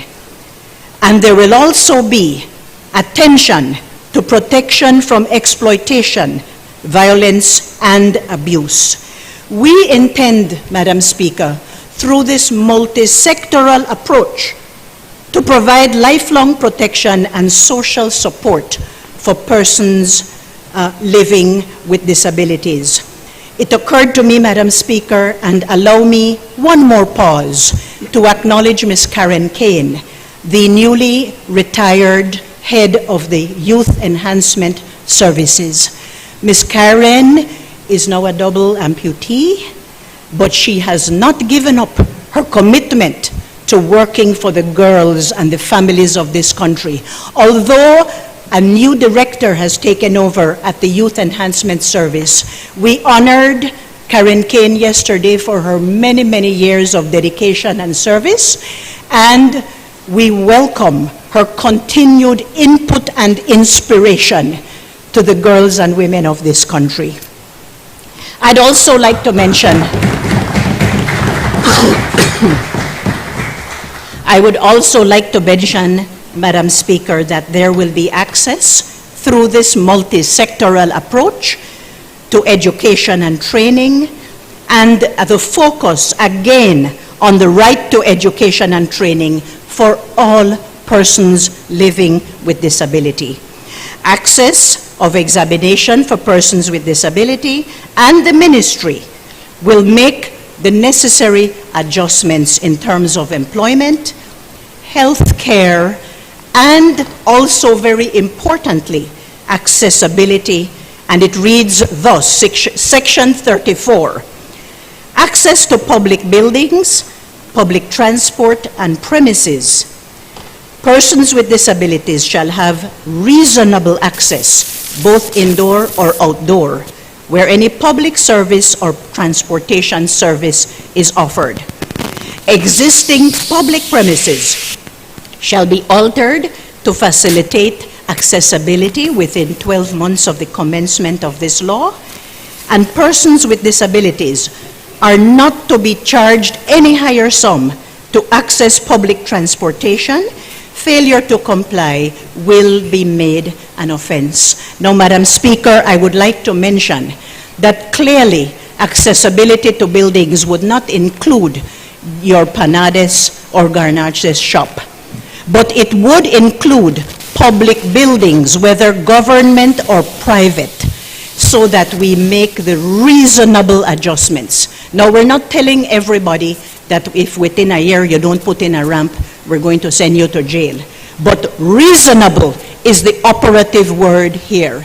So large companies, large buildings, if the access is not on the ground floor, then we must make the reasonable attempt to make our public spaces, especially the larger spaces, accessible to persons with disability. And I wanted to, in particular, to mention that because we must signal our seriousness.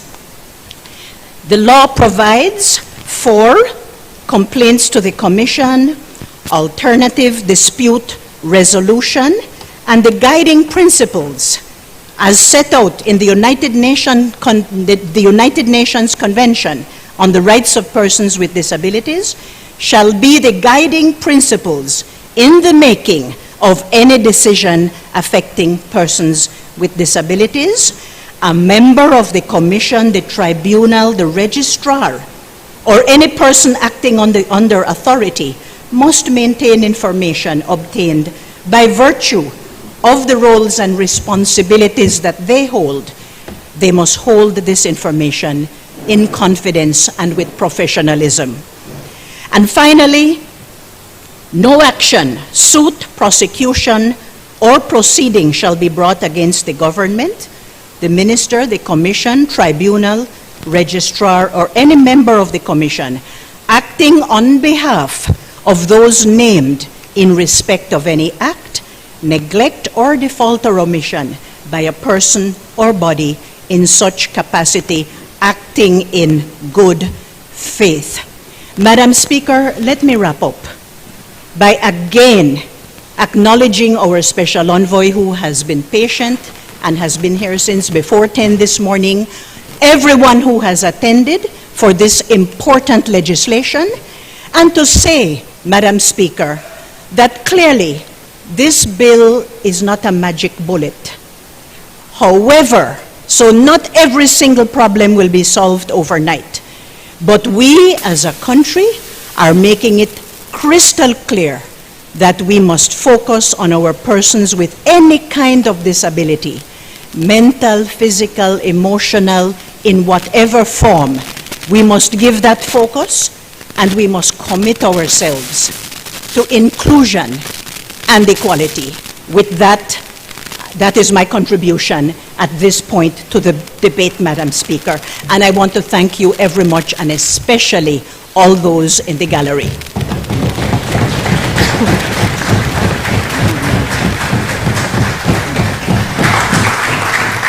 I recognize the member for Freetown.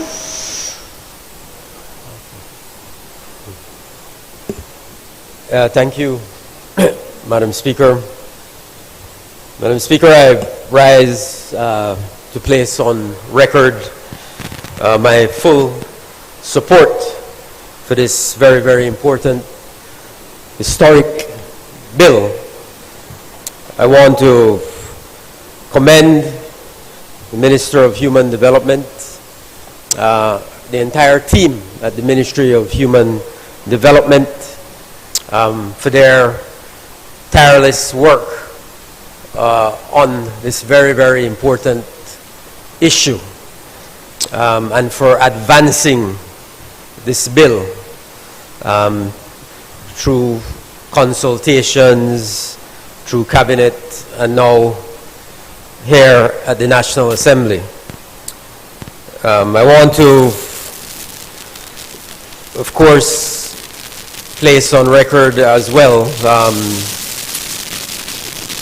my own gratitude to all those who, for many, many, many years, many decades, have toiled on this issue. Many of them have gone before us. I think the Honorable Minister, when she first introduced the bill, mentioned many of them. But many people who were deeply committed to us having a Disabilities Act. I want to commend those people. And I want to, of course, join with the Honorable Member for Belize Rural Central in recognizing and acknowledging the tremendous advocacy and work of the Special Envoy, Mrs. Briceño. I have had the privilege and honor of working with her, so I know how passionately she feels about this issue, and she's been a very strong and effective advocate. Quietly for many, many years. Now she's, of course, in a more leadership, more visible role, but she's been doing a lot of good work for many, many, many decades. So I want to acknowledge her. I've learned a lot about this issue from her and observing her. So I thank her. And I want to acknowledge as well my friend up there, Marshall Nunes, the great Marshall Nunes,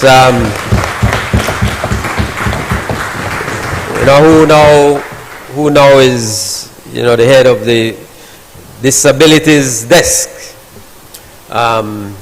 Marshall as well has been a champion and advocate for people with disabilities for many, many years. He's an inspiration, despite his own disability, being visually impaired.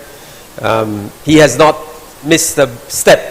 He has kept moving forward, kept working, maintained a very positive outlook on life, and he's been an inspiration to so many other people. So I'm very, very proud that he's a part of our team, and he gets to work on the front line of this important issue. So thank you, Marshall, for your work and your advocacy. And I want to thank all the other people who are here, people from the Special Education Unit of the Ministry of Education, who I know are deeply, deeply committed to this issue. Right. The athletes with medals, yeah. Thank you, Minister. We need to acknowledge them as well and thank them for their work. As the Honorable Minister said, this bill is very, very important. And it's a very, very progressive bill. We talk about protection from discrimination, protection from exploitation, from abuse, from violence. These are basic, fundamental rights. Sometimes we take them for granted.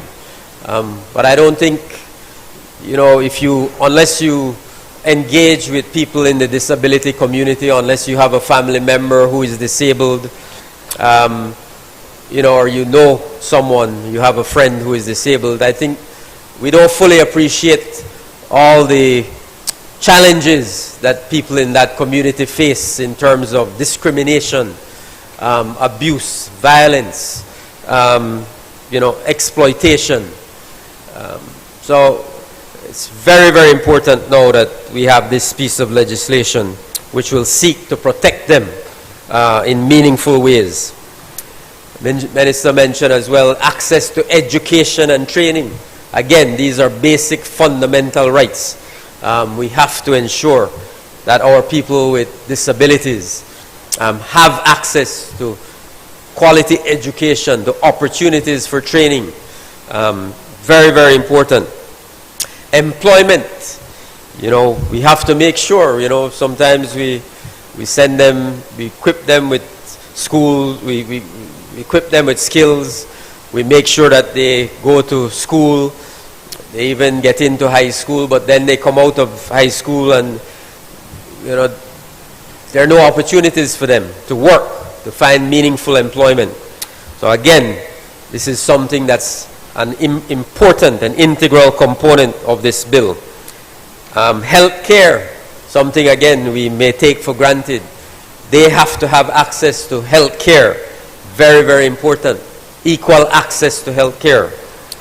And then as the minister mentioned, the basic things we take for granted coming up here today. I'm sure Ms. Kane had difficulty coming up here today. Basic things. Access to public buildings. Another big one is access to public transportation. It's very, very challenging. Very, very challenging for so many people with disabilities. They need to rely and depend on other people to help them. And unfortunately, that's not always available. So these are very, very important issues that we need to address. And I'm very, very happy that this bill that we're passing today, the Disabilities Bill, captures all of this that I'm talking about, seeks to address all of this, puts in place the legal framework to underpin this commitment to ensuring equality and equity for these individuals in our society with disabilities. Of course, it's a law. It's just a law. So we have to continue to be vigilant. We have to continue to work, because it's just like any other piece of legislation. It's just law. We have to implement it. We have to make sure that it is carried out, that the legal obligations that are in here are in fact enforced, so that there can be a meaningful positive change in the lives of these individuals. And in wrapping up, Madam Speaker, I want to mention a few individuals. I grew up, my father was visually impaired, certainly for the last 30 years of his life. But again, like Marshall, he was a man who didn't miss a beat. He carried on, very inspiring. And he reached out to a lot of young people to try to help them with their disabilities, especially those who are like him, visually impaired. So that he taught himself how to read Braille, and he taught other young people to read Braille. So frequent visitors in my home were people like Donovan Renault, who I think still has a show on Love FM. I think he have the midnight shift. Donovan Renault. These were frequent. I remember Donovan coming to my home at the age of, I think he was 13, when a horse kicked out his eyes. He was in the back of a trailer and a horse kicked him in his head and he lost both of his eyes. Imagine that happening at 13. And he came there trembling to my house. So I've maintained a relationship with, I was about maybe the same age. We maintained a relationship ever since. I remember Hector Hoare, Mr. Hector Hoare, who has gone ahead of us. Frequent visitor to my home as well. Teresita Mo. Teresita lives in Benke. Still there in Benke. Teresita Mo. All of them were there. Charlie Chiak. I don't know where I lost track of Charlie. I don't know where Charlie is, but where is he? Hattieville? Okay, very good to know. You know, so this bill is for all these people. This bill is for all of these people. And at the end of the day, what we want is to ensure that every person in this country with a disability, whatever that disability is, that they have an opportunity to lead a full, productive, happy life in our society. They should not be denied any opportunity because they are a disabled person. And this bill, I am very, very happy to support, because this bill provides the framework for us as a society to seek to ensure that these people with disabilities are treated fairly, with compassion, with dignity. So I'm very, very proud, Madam Speaker, to join in supporting this bill. I thank you very much.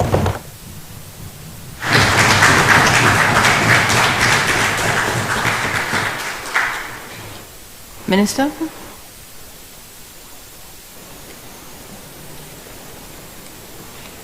Madam Speaker, I ask that the question be put. Is that the correct thing? Yes. Or Prime Minister? I'll be very short, Madam Speaker. And certainly I want to put on record my support for the Disabilities Bill. It is a bill whose time has come. And for too long, and we have seen many families would hide their children that have disabilities. And in some instances, it's very, very sad. I remember a case in Orange Walk, twins, two beautiful little girls, you know, and they just hide them at home because they were both blind and had many other problems. And again, thanks to Rosanna, I've had a first-hand appreciation of the challenges that families have with children with disabilities. And Madam Speaker, this is a bill that affects everyone. And now that the Honourable Member from Freetown has mentioned his father, it reminds me of my father too, who also got a stroke. And for the last 11 years of his life, he had to have 24/7 care and attention because of the stroke. There's not much he could have done for himself. But I have to give him credit because he never liked to stay home. So I had two big men. He was a big man, but you have to have two big men walking, holding him, bringing down the steps. And he goes around with his wheelchair going all over the country. But there are few people that have that support from the family. It's very costly. But now that we have this disabilities bill, and I must commend the Honourable Member from Belize, Rural Central, who has been her passion from way back as 1998 when she was the then minister in the first Musa administration. And now here she comes now for the second time having responsibility for this ministry, and now making sure now that this comes to fruition, that this bill will soon come into law. I ask everyone, I ask people in sports, people in education, in business, for us to be able to be aware of this law that we're passing and to reach out and to support all our Belizeans that have these challenges with their disabilities. Madam Speaker, I proudly support this bill. I recognize the member for Toledo West. Thank you, Madam Speaker. Madam Speaker, I also want to rise in full support of the bill that was presented by the Honorable Minister.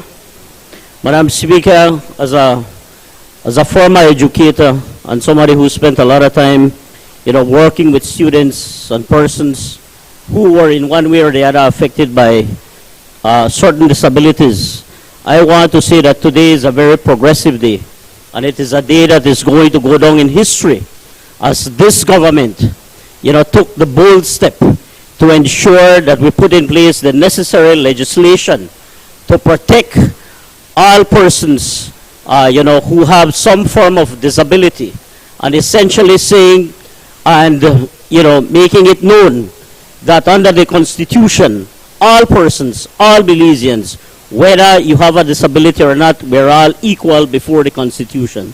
So this is a great day, Madam Speaker. And I too want to join in congratulating certainly the Ministry of Human Development and everybody else who has worked very hard to ensure that today we can have this bill being presented in the House.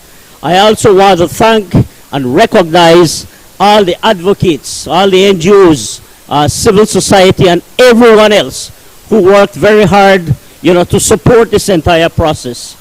Essentially, Madam Speaker, what we are seeing today is that the bill clearly outlines government's responsibility to ensure that each and every Belizean, who has a disability is equally protected under the Constitution, and that there is an obligation of the state to ensure that those elements of protection and support are put in place. So I believe that that is very important and historic. I also too want to associate myself with the statement made by the Minister of Education and the member for Freetown, because as I sat here and I heard Minister making her presentation, I too remembered Hector Hoare. He was a classmate of mine. We went to Teachers College together, and I vividly remember him that he being visually impaired did not prevent him from fully ensuring that he pursued an education and that he contributed to the education and well-being of many other students and persons who had disabilities. And I too want to join in the many other persons in recognizing the many other persons who have gone ahead of us, who have championed the cause of disabilities in our Belizean society. So I also too want to join in recognizing Her Excellency Ms. Rosana Briceño, Marshall, and everybody else who is in the gallery here today, supporting this very important piece of legislation. So, Madam Speaker, it is a historic day. I congratulate the Minister. I congratulate our government for being very progressive and supporting and ensuring that all Belizeans are equal before the Constitution. God bless Belize, and together we continue to build a better Belize.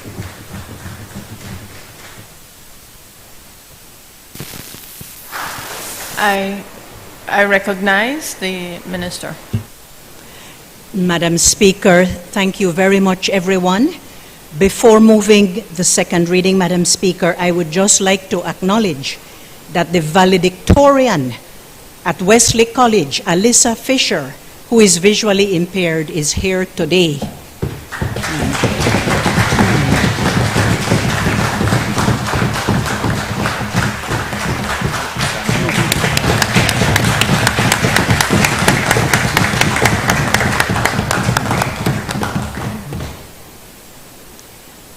May I then, with your permission, Madam Speaker, move the second reading? Honorable members, the question is that the bill for an act to promote, protect, and ensure the full and equal enjoyment of privileges, interests, rights, benefits, and treatment by persons with disabilities on an equal basis with persons without disabilities, to establish the National Commission for Persons with Disabilities, to establish the Disabilities and Equal Opportunities Rights Tribunal, and to provide for matters connected therewith or incidental thereto, be read a second time. All those in favor, kindly say aye. Aye. Those against, kindly say no. I think the ayes have it.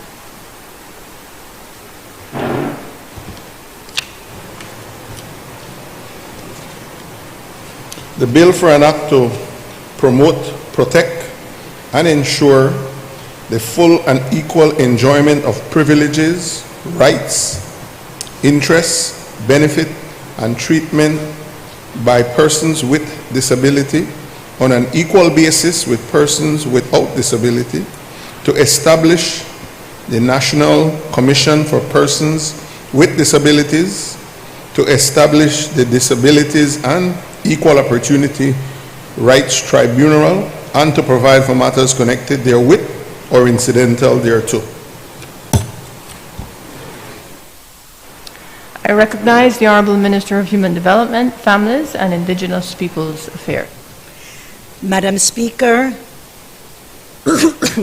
I would like to move the second reading of a bill for an act to make new and robust provisions for the prevention and protection of persons from sexual harassment, to provide for a right of redress for any person who has been sexually harassed, to repeal the old Protection Against Sexual Harassment Act, and to provide for matters connected therewith or incidental thereto.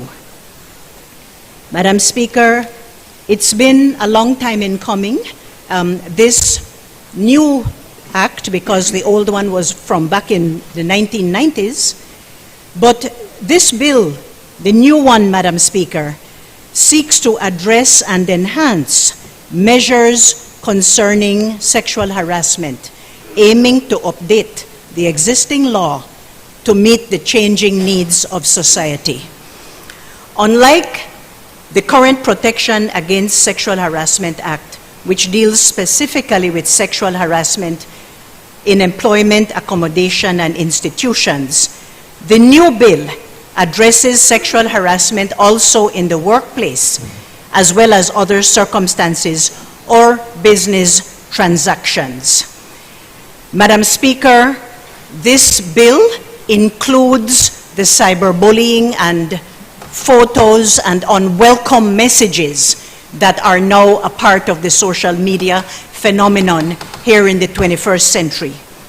But the bill also looks at sexual harassment, protection against sexual harassment and anti-sexual harassment when seeking or receiving goods and services, when seeking accommodations, in transactions relating to real and personal property, while being a member of an association or organization, during employment or vocational training, and while seeking the services of an employment agency or an authority that is responsible for professional certification. Under the current legislation, complaints of sexual harassment, Madam Speaker, are made directly to the court. However, in this new bill, which we believe is progressive, the bill seeks to resolve complaints of sexual harassment through alternative dispute resolution where appropriate. If a person considers that he or she has been sexually harassed in any of the circumstances under Part 3 of the bill, that person is able to make a complaint directly to the employer or person in charge of the institution or organization where the sexual harassment allegedly occurred, who is then obligated to investigate the complaint and refer parties to the complaint conciliation or mediation if there is evidence of sexual harassment. This provides the parties with the opportunity to resolve the complaint without a trial and on terms that may be mutually acceptable.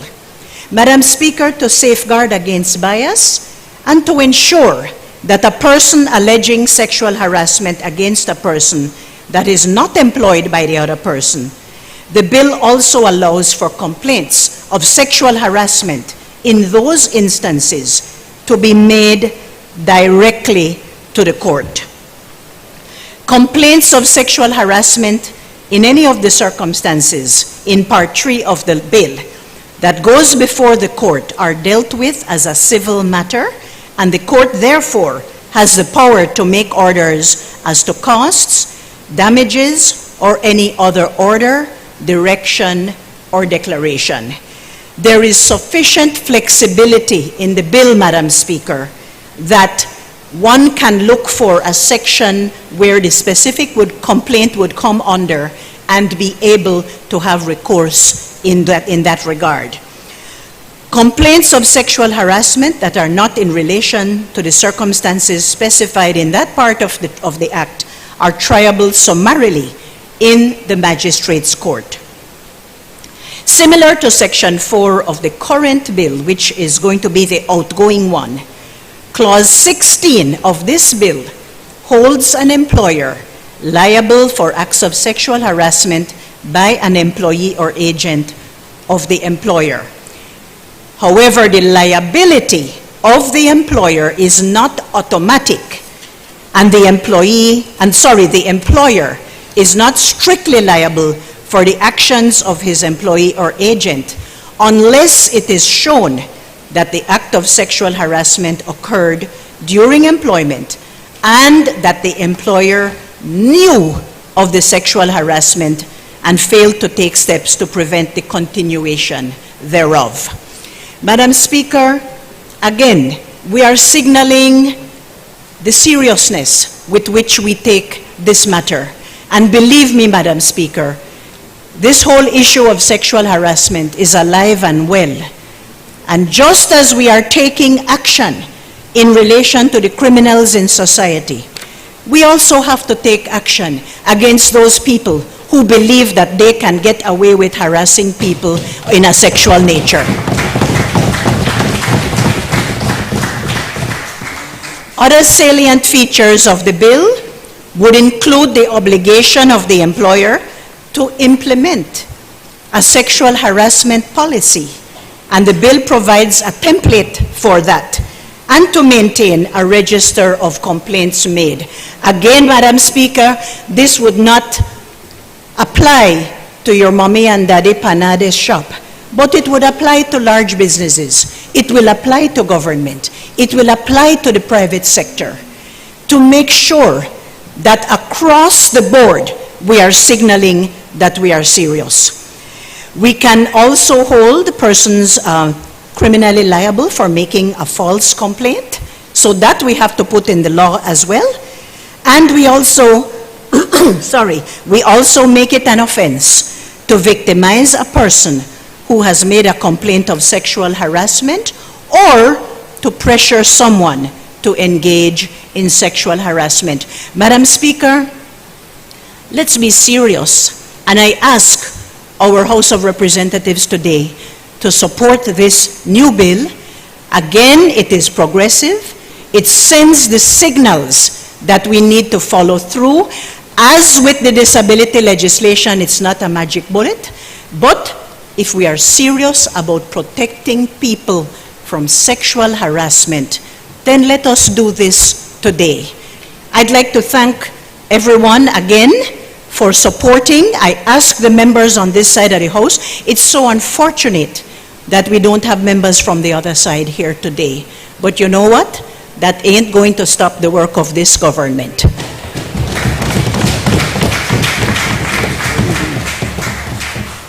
Madam Speaker, that is my contribution at this time, and I do ask for the support.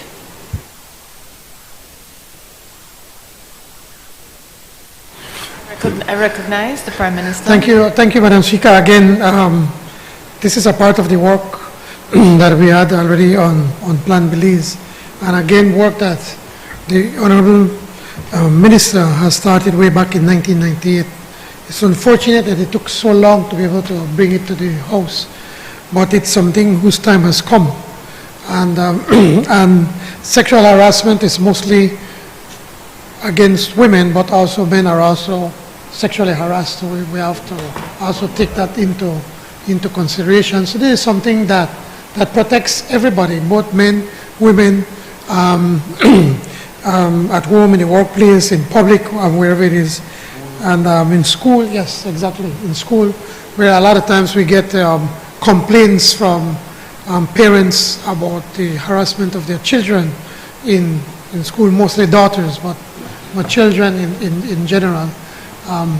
We had a long discussion about this in cabinet, so it's not something that we just are passing just for passing, but we have to make sure that we can cover all the bases and that it is something that can work in Belize, it can work in the workplace, it can work in schools and wherever it is, to ensure that we can give the protection that our citizens need against sexual harassment. Madam Speaker, I commend the Minister on her work, and I support this bill.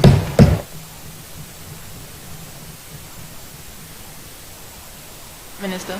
I'd like to take this opportunity to thank everyone who has had anything to do with this. It wasn't just one person or one ministry. Madam Speaker, I now move the second reading, with your permission.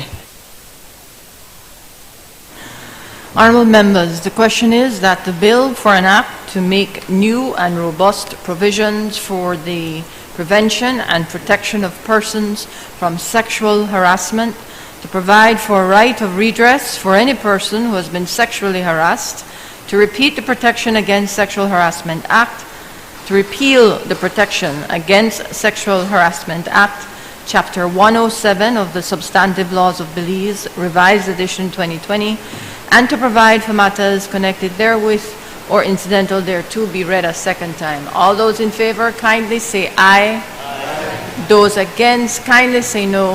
I think the ayes have it.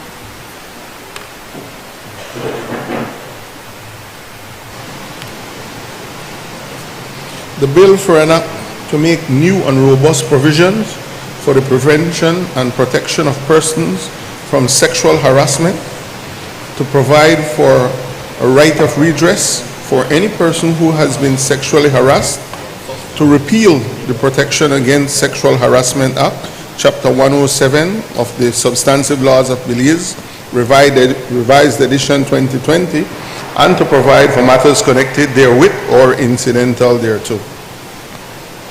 I recognize the Honourable Minister of Public Utilities, Energy, Logistics and E-Governance.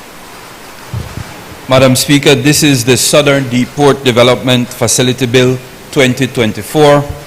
Madam Speaker, I move the second reading of a bill for an act to provide for certain exemptions from taxes and duties proposed to be granted to the Southern Deep Port Development Limited by the agreement, to provide for the effective implementation of the Southern Deep Port Development Facility, and to provide for matters connected therewith or incidental thereto. Madam Speaker, when I first introduced this bill, I gave a very lengthy explanation of it, and so I will now give way for a debate or for comments on the bill, Madam Speaker. I recognize the member for Dangriga.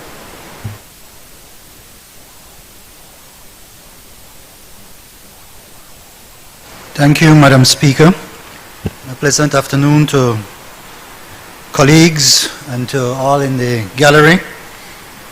I rise on behalf of the wonderful people of Dangriga, Hope Creek and Sarawi to express our gratitude for the support that we have received in reaching this point. The Commerce Bight Port, as it is known, has been dormant for over 2 decades. It is an asset that of considerable value with great potential that now we are finally going to be activating again for the benefit of the residents of the constituency and certainly of the country at large. Madam Speaker, we would like to start out by thanking Prime Minister John Briceño, who has kept his promise to our people to reopen the Commerce Bight Port. As he himself has said, we have made promises and in the past and nothing has been done. But this administration is about action. This administration is about looking out for our people. And of course, one of the ways to do that is through investment and through jobs. Jobs, jobs, jobs. At the end of the day, our people need jobs so that they can take care of themselves and their families. And the leadership of our Prime Minister is unquestionable when it comes to creating jobs across our country. And certainly in our constituency, we are most thankful. On behalf of our people, I would also like to thank all colleagues, all of our colleagues on this side who have given their support I know in particular Minister Shabat, Minister Koi, and Minister Mala were tasked with reviewing this project, and they did their due diligence, and we are certainly thankful that it is now where it is today, thanks to you all. I would also like to thank our people on the ground, Madam Speaker, who also played an important role in getting us to where we are now. From our constituency office, we have, of course, Ms. Debbie, who is here with us, members of our executive who have been firm about this being a high priority for Dangriga and surrounding areas.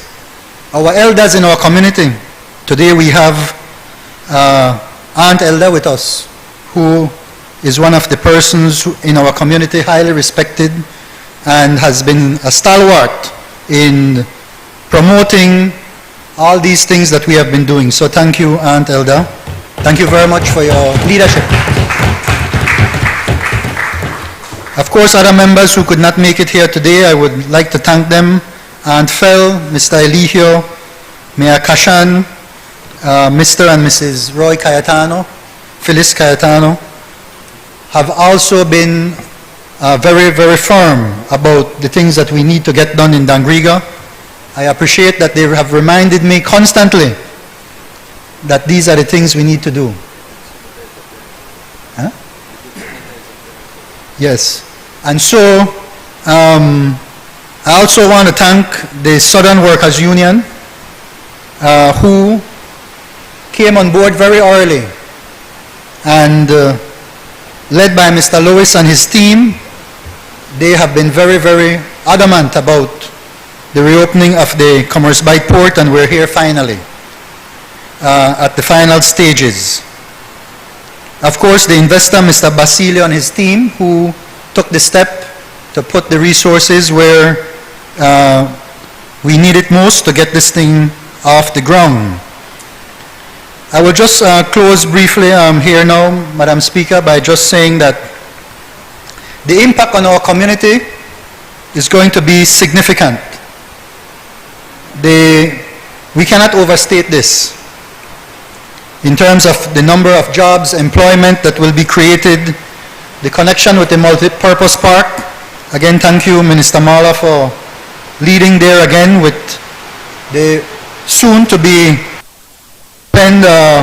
multi-purpose in terms of it groundbreaking, where indeed we will be having a state-of-the-art facility that will see significant employment, restaurants, stores, recreation facilities, amphitheater, etc.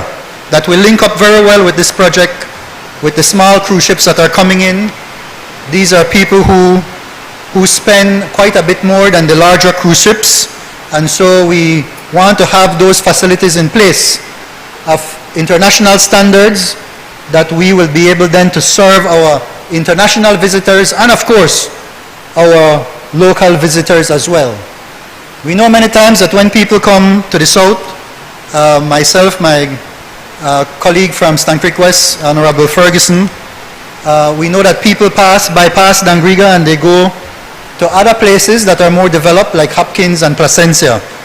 And now, for the first time, we will be having the appropriate facilities where people can come and truly have a good quality time in Dangriga. Now I look forward to our colleagues in the Senate, which will come next week, supporting this bill. Of course, we have our very own Senator Jang from Dangriga, who herself has been a strong supporter. So thank you, Madam Speaker. Again, the people of Dangriga say Seremay. We say thank you. Muchas gracias.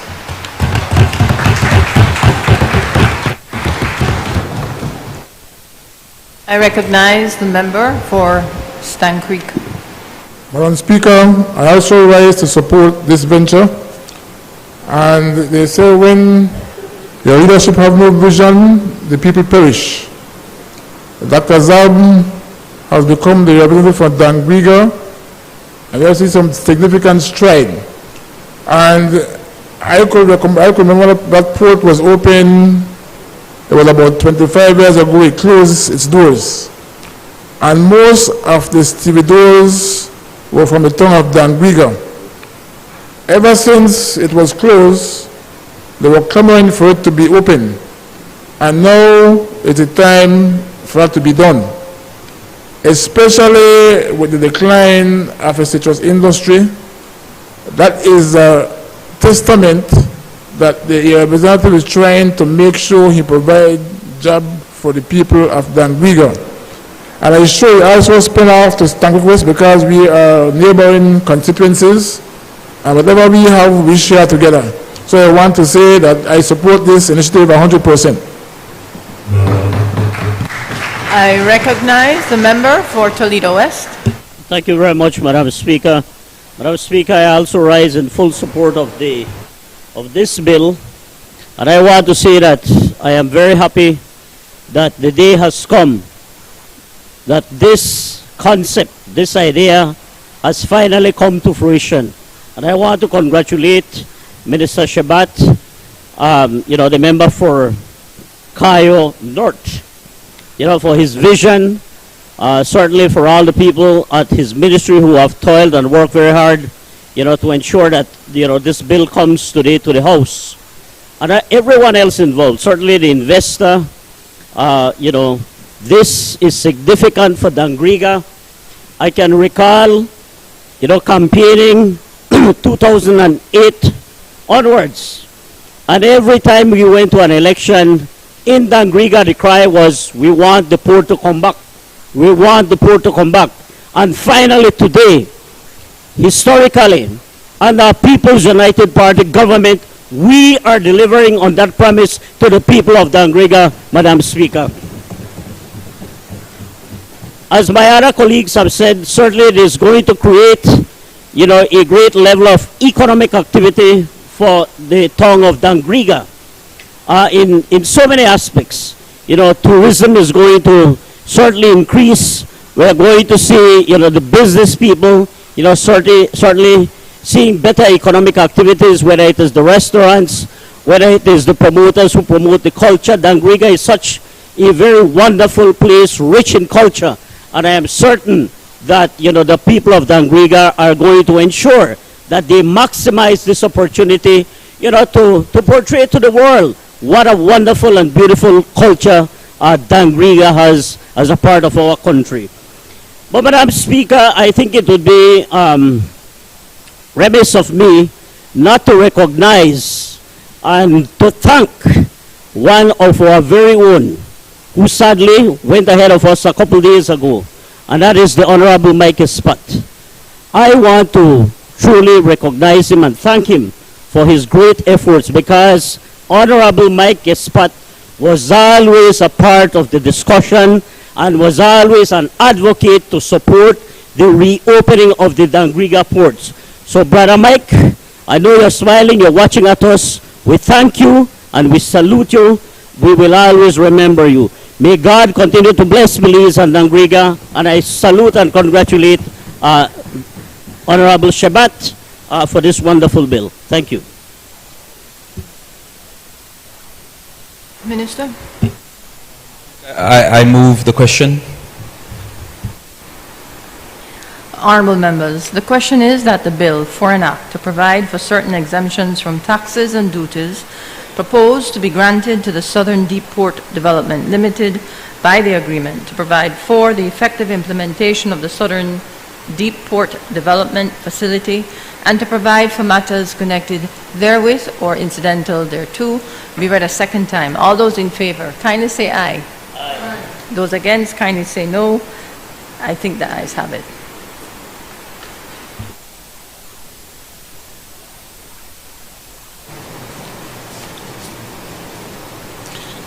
The bill for an act to provide for certain exemptions from taxes and duties proposed to be granted to the Southern Deep Port Development Limited by the agreement to provide for the effective implementation of the Southern Deep Port Development Facility and to provide for matters connected therewith or incidental thereto.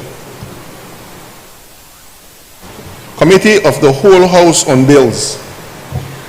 Honorable members, the House will now resolve into a committee of the whole House to consider the bills that were read a second time. Now, normally when we reach this juncture of a House meeting, I would ask that the visitors in the galleries leave during this portion of the sitting. The cameras will be turned off, audio is turned off. However, this is a rather unique sitting in terms of the visitors in the gallery. In my recollection, and having checked with both the clerk and the deputy clerk, this is the first time the galleries represent inclusivity in such a manner. It would naturally not be possible for some of our members in the galleries to excuse themselves. Therefore, I will crave the indulgence of members as I utilize Standing Order 91, and I will ask that we respect the reality of members in the gallery in terms of mobility, access, and that they remain while the cameras and audio is turned off.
Bills for third reading. I recognize the Honorable Prime Minister. Madam Speaker, I rise to report to the Committee of the Whole House. I rise to report that the Committee of the Whole House has considered the Fiscal Incentive Amendment Bill 2024 and passed it without amendment. I now move the third reading of that bill. Honourable members, the question is that the bill for an act to amend the Fiscal Incentives Act, Act Number 4 of 2023, to provide for exemption on import duty for foreign managers and foreign skilled workers employed by a person with investment of USD $250 million and above, and to provide for matters connected therewith or incidental thereto be read a third time. All those in favor kindly say aye. Aye. Those against kindly say no. I think the ayes have it.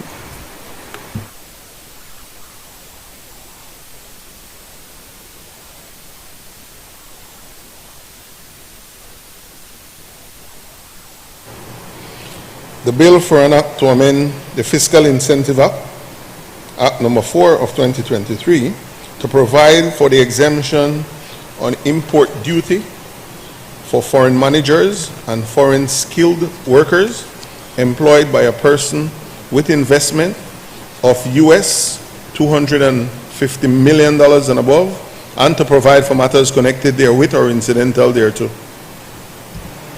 I recognize the Honourable Minister of Human Development.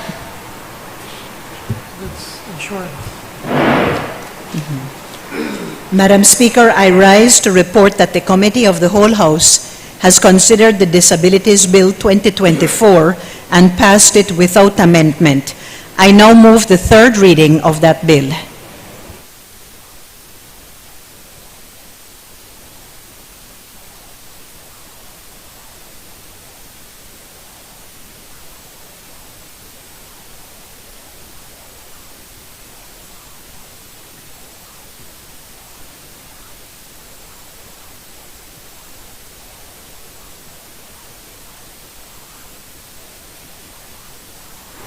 Honourable members, the question is that the bill for an act to promote, protect and ensure the full and equal enjoyment of privileges, interests, rights, benefits and treatment by persons with disabilities on an equal basis with persons without disabilities, to establish the National Commission for Persons with Disabilities, to establish the Disabilities and Equal Opportunities Rights Tribunal, and to provide for matters connected therewith or incidental thereto be read a third time.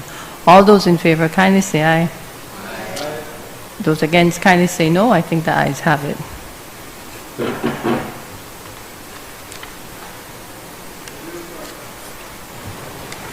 The bill for an act to promote, protect and ensure that full and equal enjoyment of privileges, interests, rights, benefits and treatment by persons with disability on an equal basis with persons without disabilities, to establish the National Commission for Persons with Disabilities, to establish the Disability and Equal Opportunity Rights Tribunal, and to provide for matters connected therewith or incidental thereto.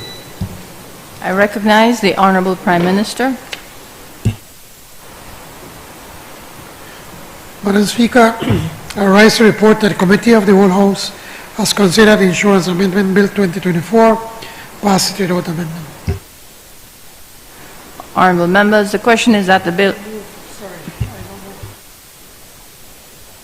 Honourable members, the question is that the bill for an act to amend the Insurance Act, Act Number 30 of 2023, to provide for realignment of terminology and internal cross-references and to amend the provisions for the disclosure of the beneficial owners and to provide for matters connected therewith or incidental thereto be read a third time. All those in favor kindly say aye. Aye. Those against kindly say no.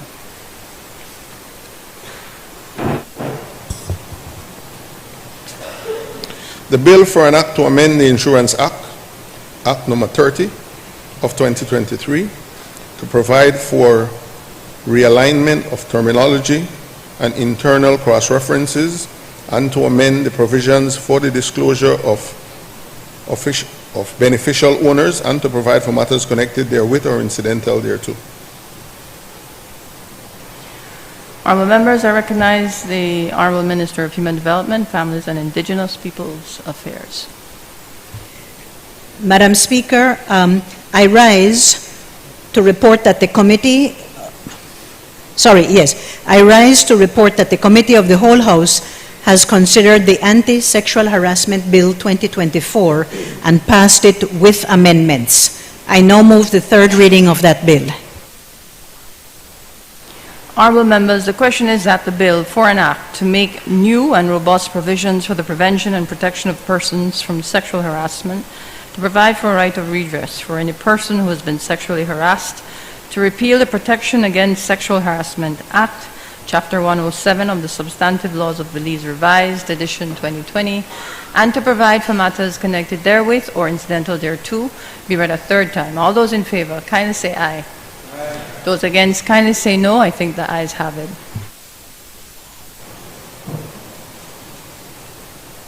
The bill for an act to make new and robust provisions for the prevention and protection of persons from sexual harassment, to provide for a right of redress for any person who have been sexually harassed, to repeal the Protection Against Sexual Harassment Act, Chapter 107 of the Substantive Laws of Belize, Revised Edition 2020, and to provide for matters connected therewith or incidental thereto.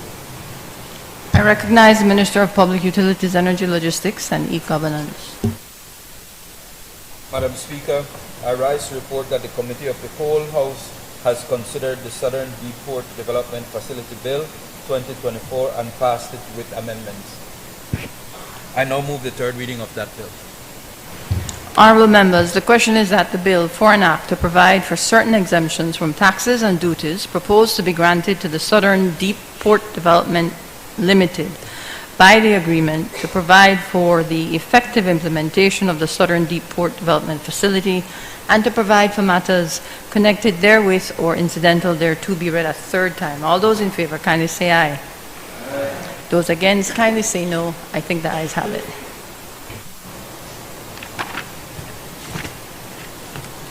The bill for an act to provide for certain exemptions from taxes and duties proposed to be granted to the Southern Deepport Development Limited by the agreement to provide for the effective implementation of the Southern Deepport Development Facility and to provide for matters connected therewith or incidental thereto.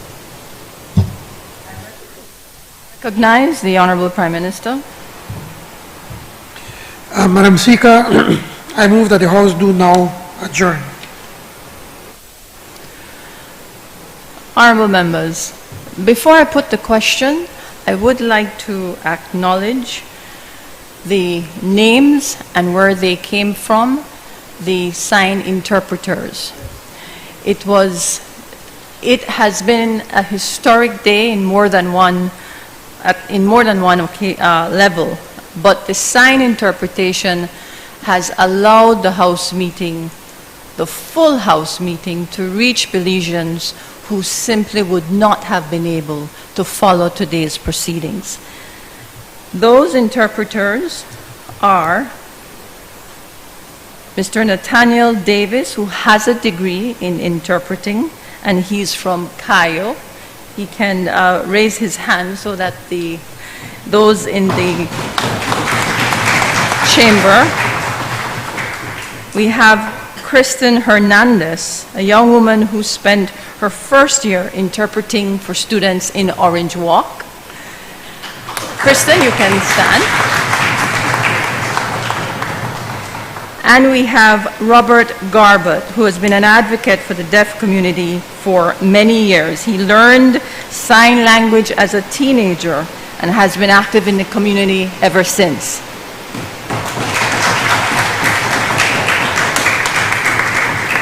I mentioned before that today was a historic day. It is one of the more inclusive days for this assembly, which struggles and has struggled since its inception to be accessible to all peoples. This would not have been possible without the support of the Special Envoy, Her Excellency Rosanna Briceño, the councillor from Orange Walk, Councillor Dorrit Pascasio, and Special Education Unit Officer Christy Almeida.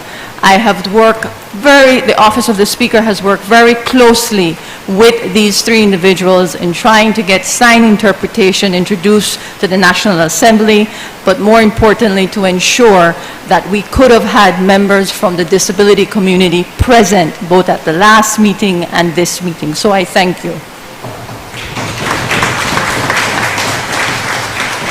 And my last request, members, because I said it was a historic day, it is the last day for our humble clerk, Mr. Eddie Webster. I'd like to invite the Prime Minister to join me below in front of the dais so that we can acknowledge his service properly and photograph. Speaker, can you indulge me just to say a few words here in the National Assembly to recognize the work of the clerk with Eddie Webster, and as I said earlier, to his family. We did meet in the best of circumstances way back when I was the Minister of Natural Resources. But despite that, I must tell you, ma'am, that he's a gentleman, that at no time did I ever feel any sort of animosity or that, he's holding a grudge against me. And that even when I was in the leader of the opposition, and especially the first part of the Bar administration, they were quite mean. They were not. The clerk never did allow that to influence him. His behavior with us in opposition, he was always helpful.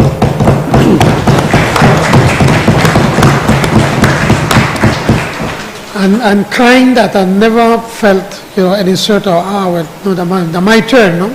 So I want to put that in record, and that even when there was a transition to a new government, that transition was smooth.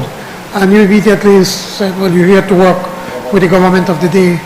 On behalf of our government, on behalf of our Belizeans, I want to thank you, Mr. Webster. I'd like to refer to you as Eddie, and certainly to your family. Thank you so much for allowing us, this gentleman, to spend so many years in public service. Thank you, and may God continue to bless you always. Thanks.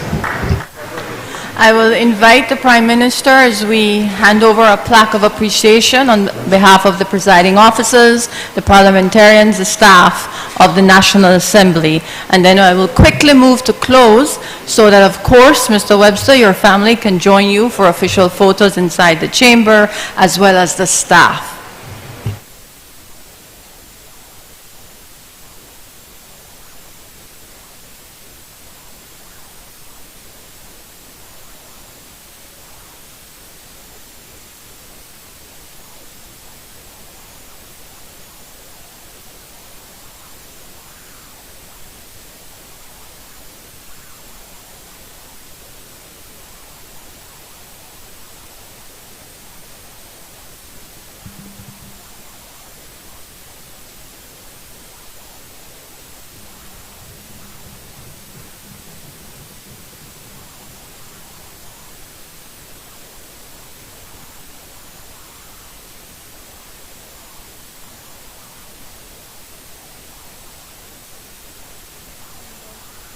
Indulgence, members. The question is now that the House do adjourn. All those in favor, kindly say aye. Aye. Those against, kindly say no. I think the ayes have it.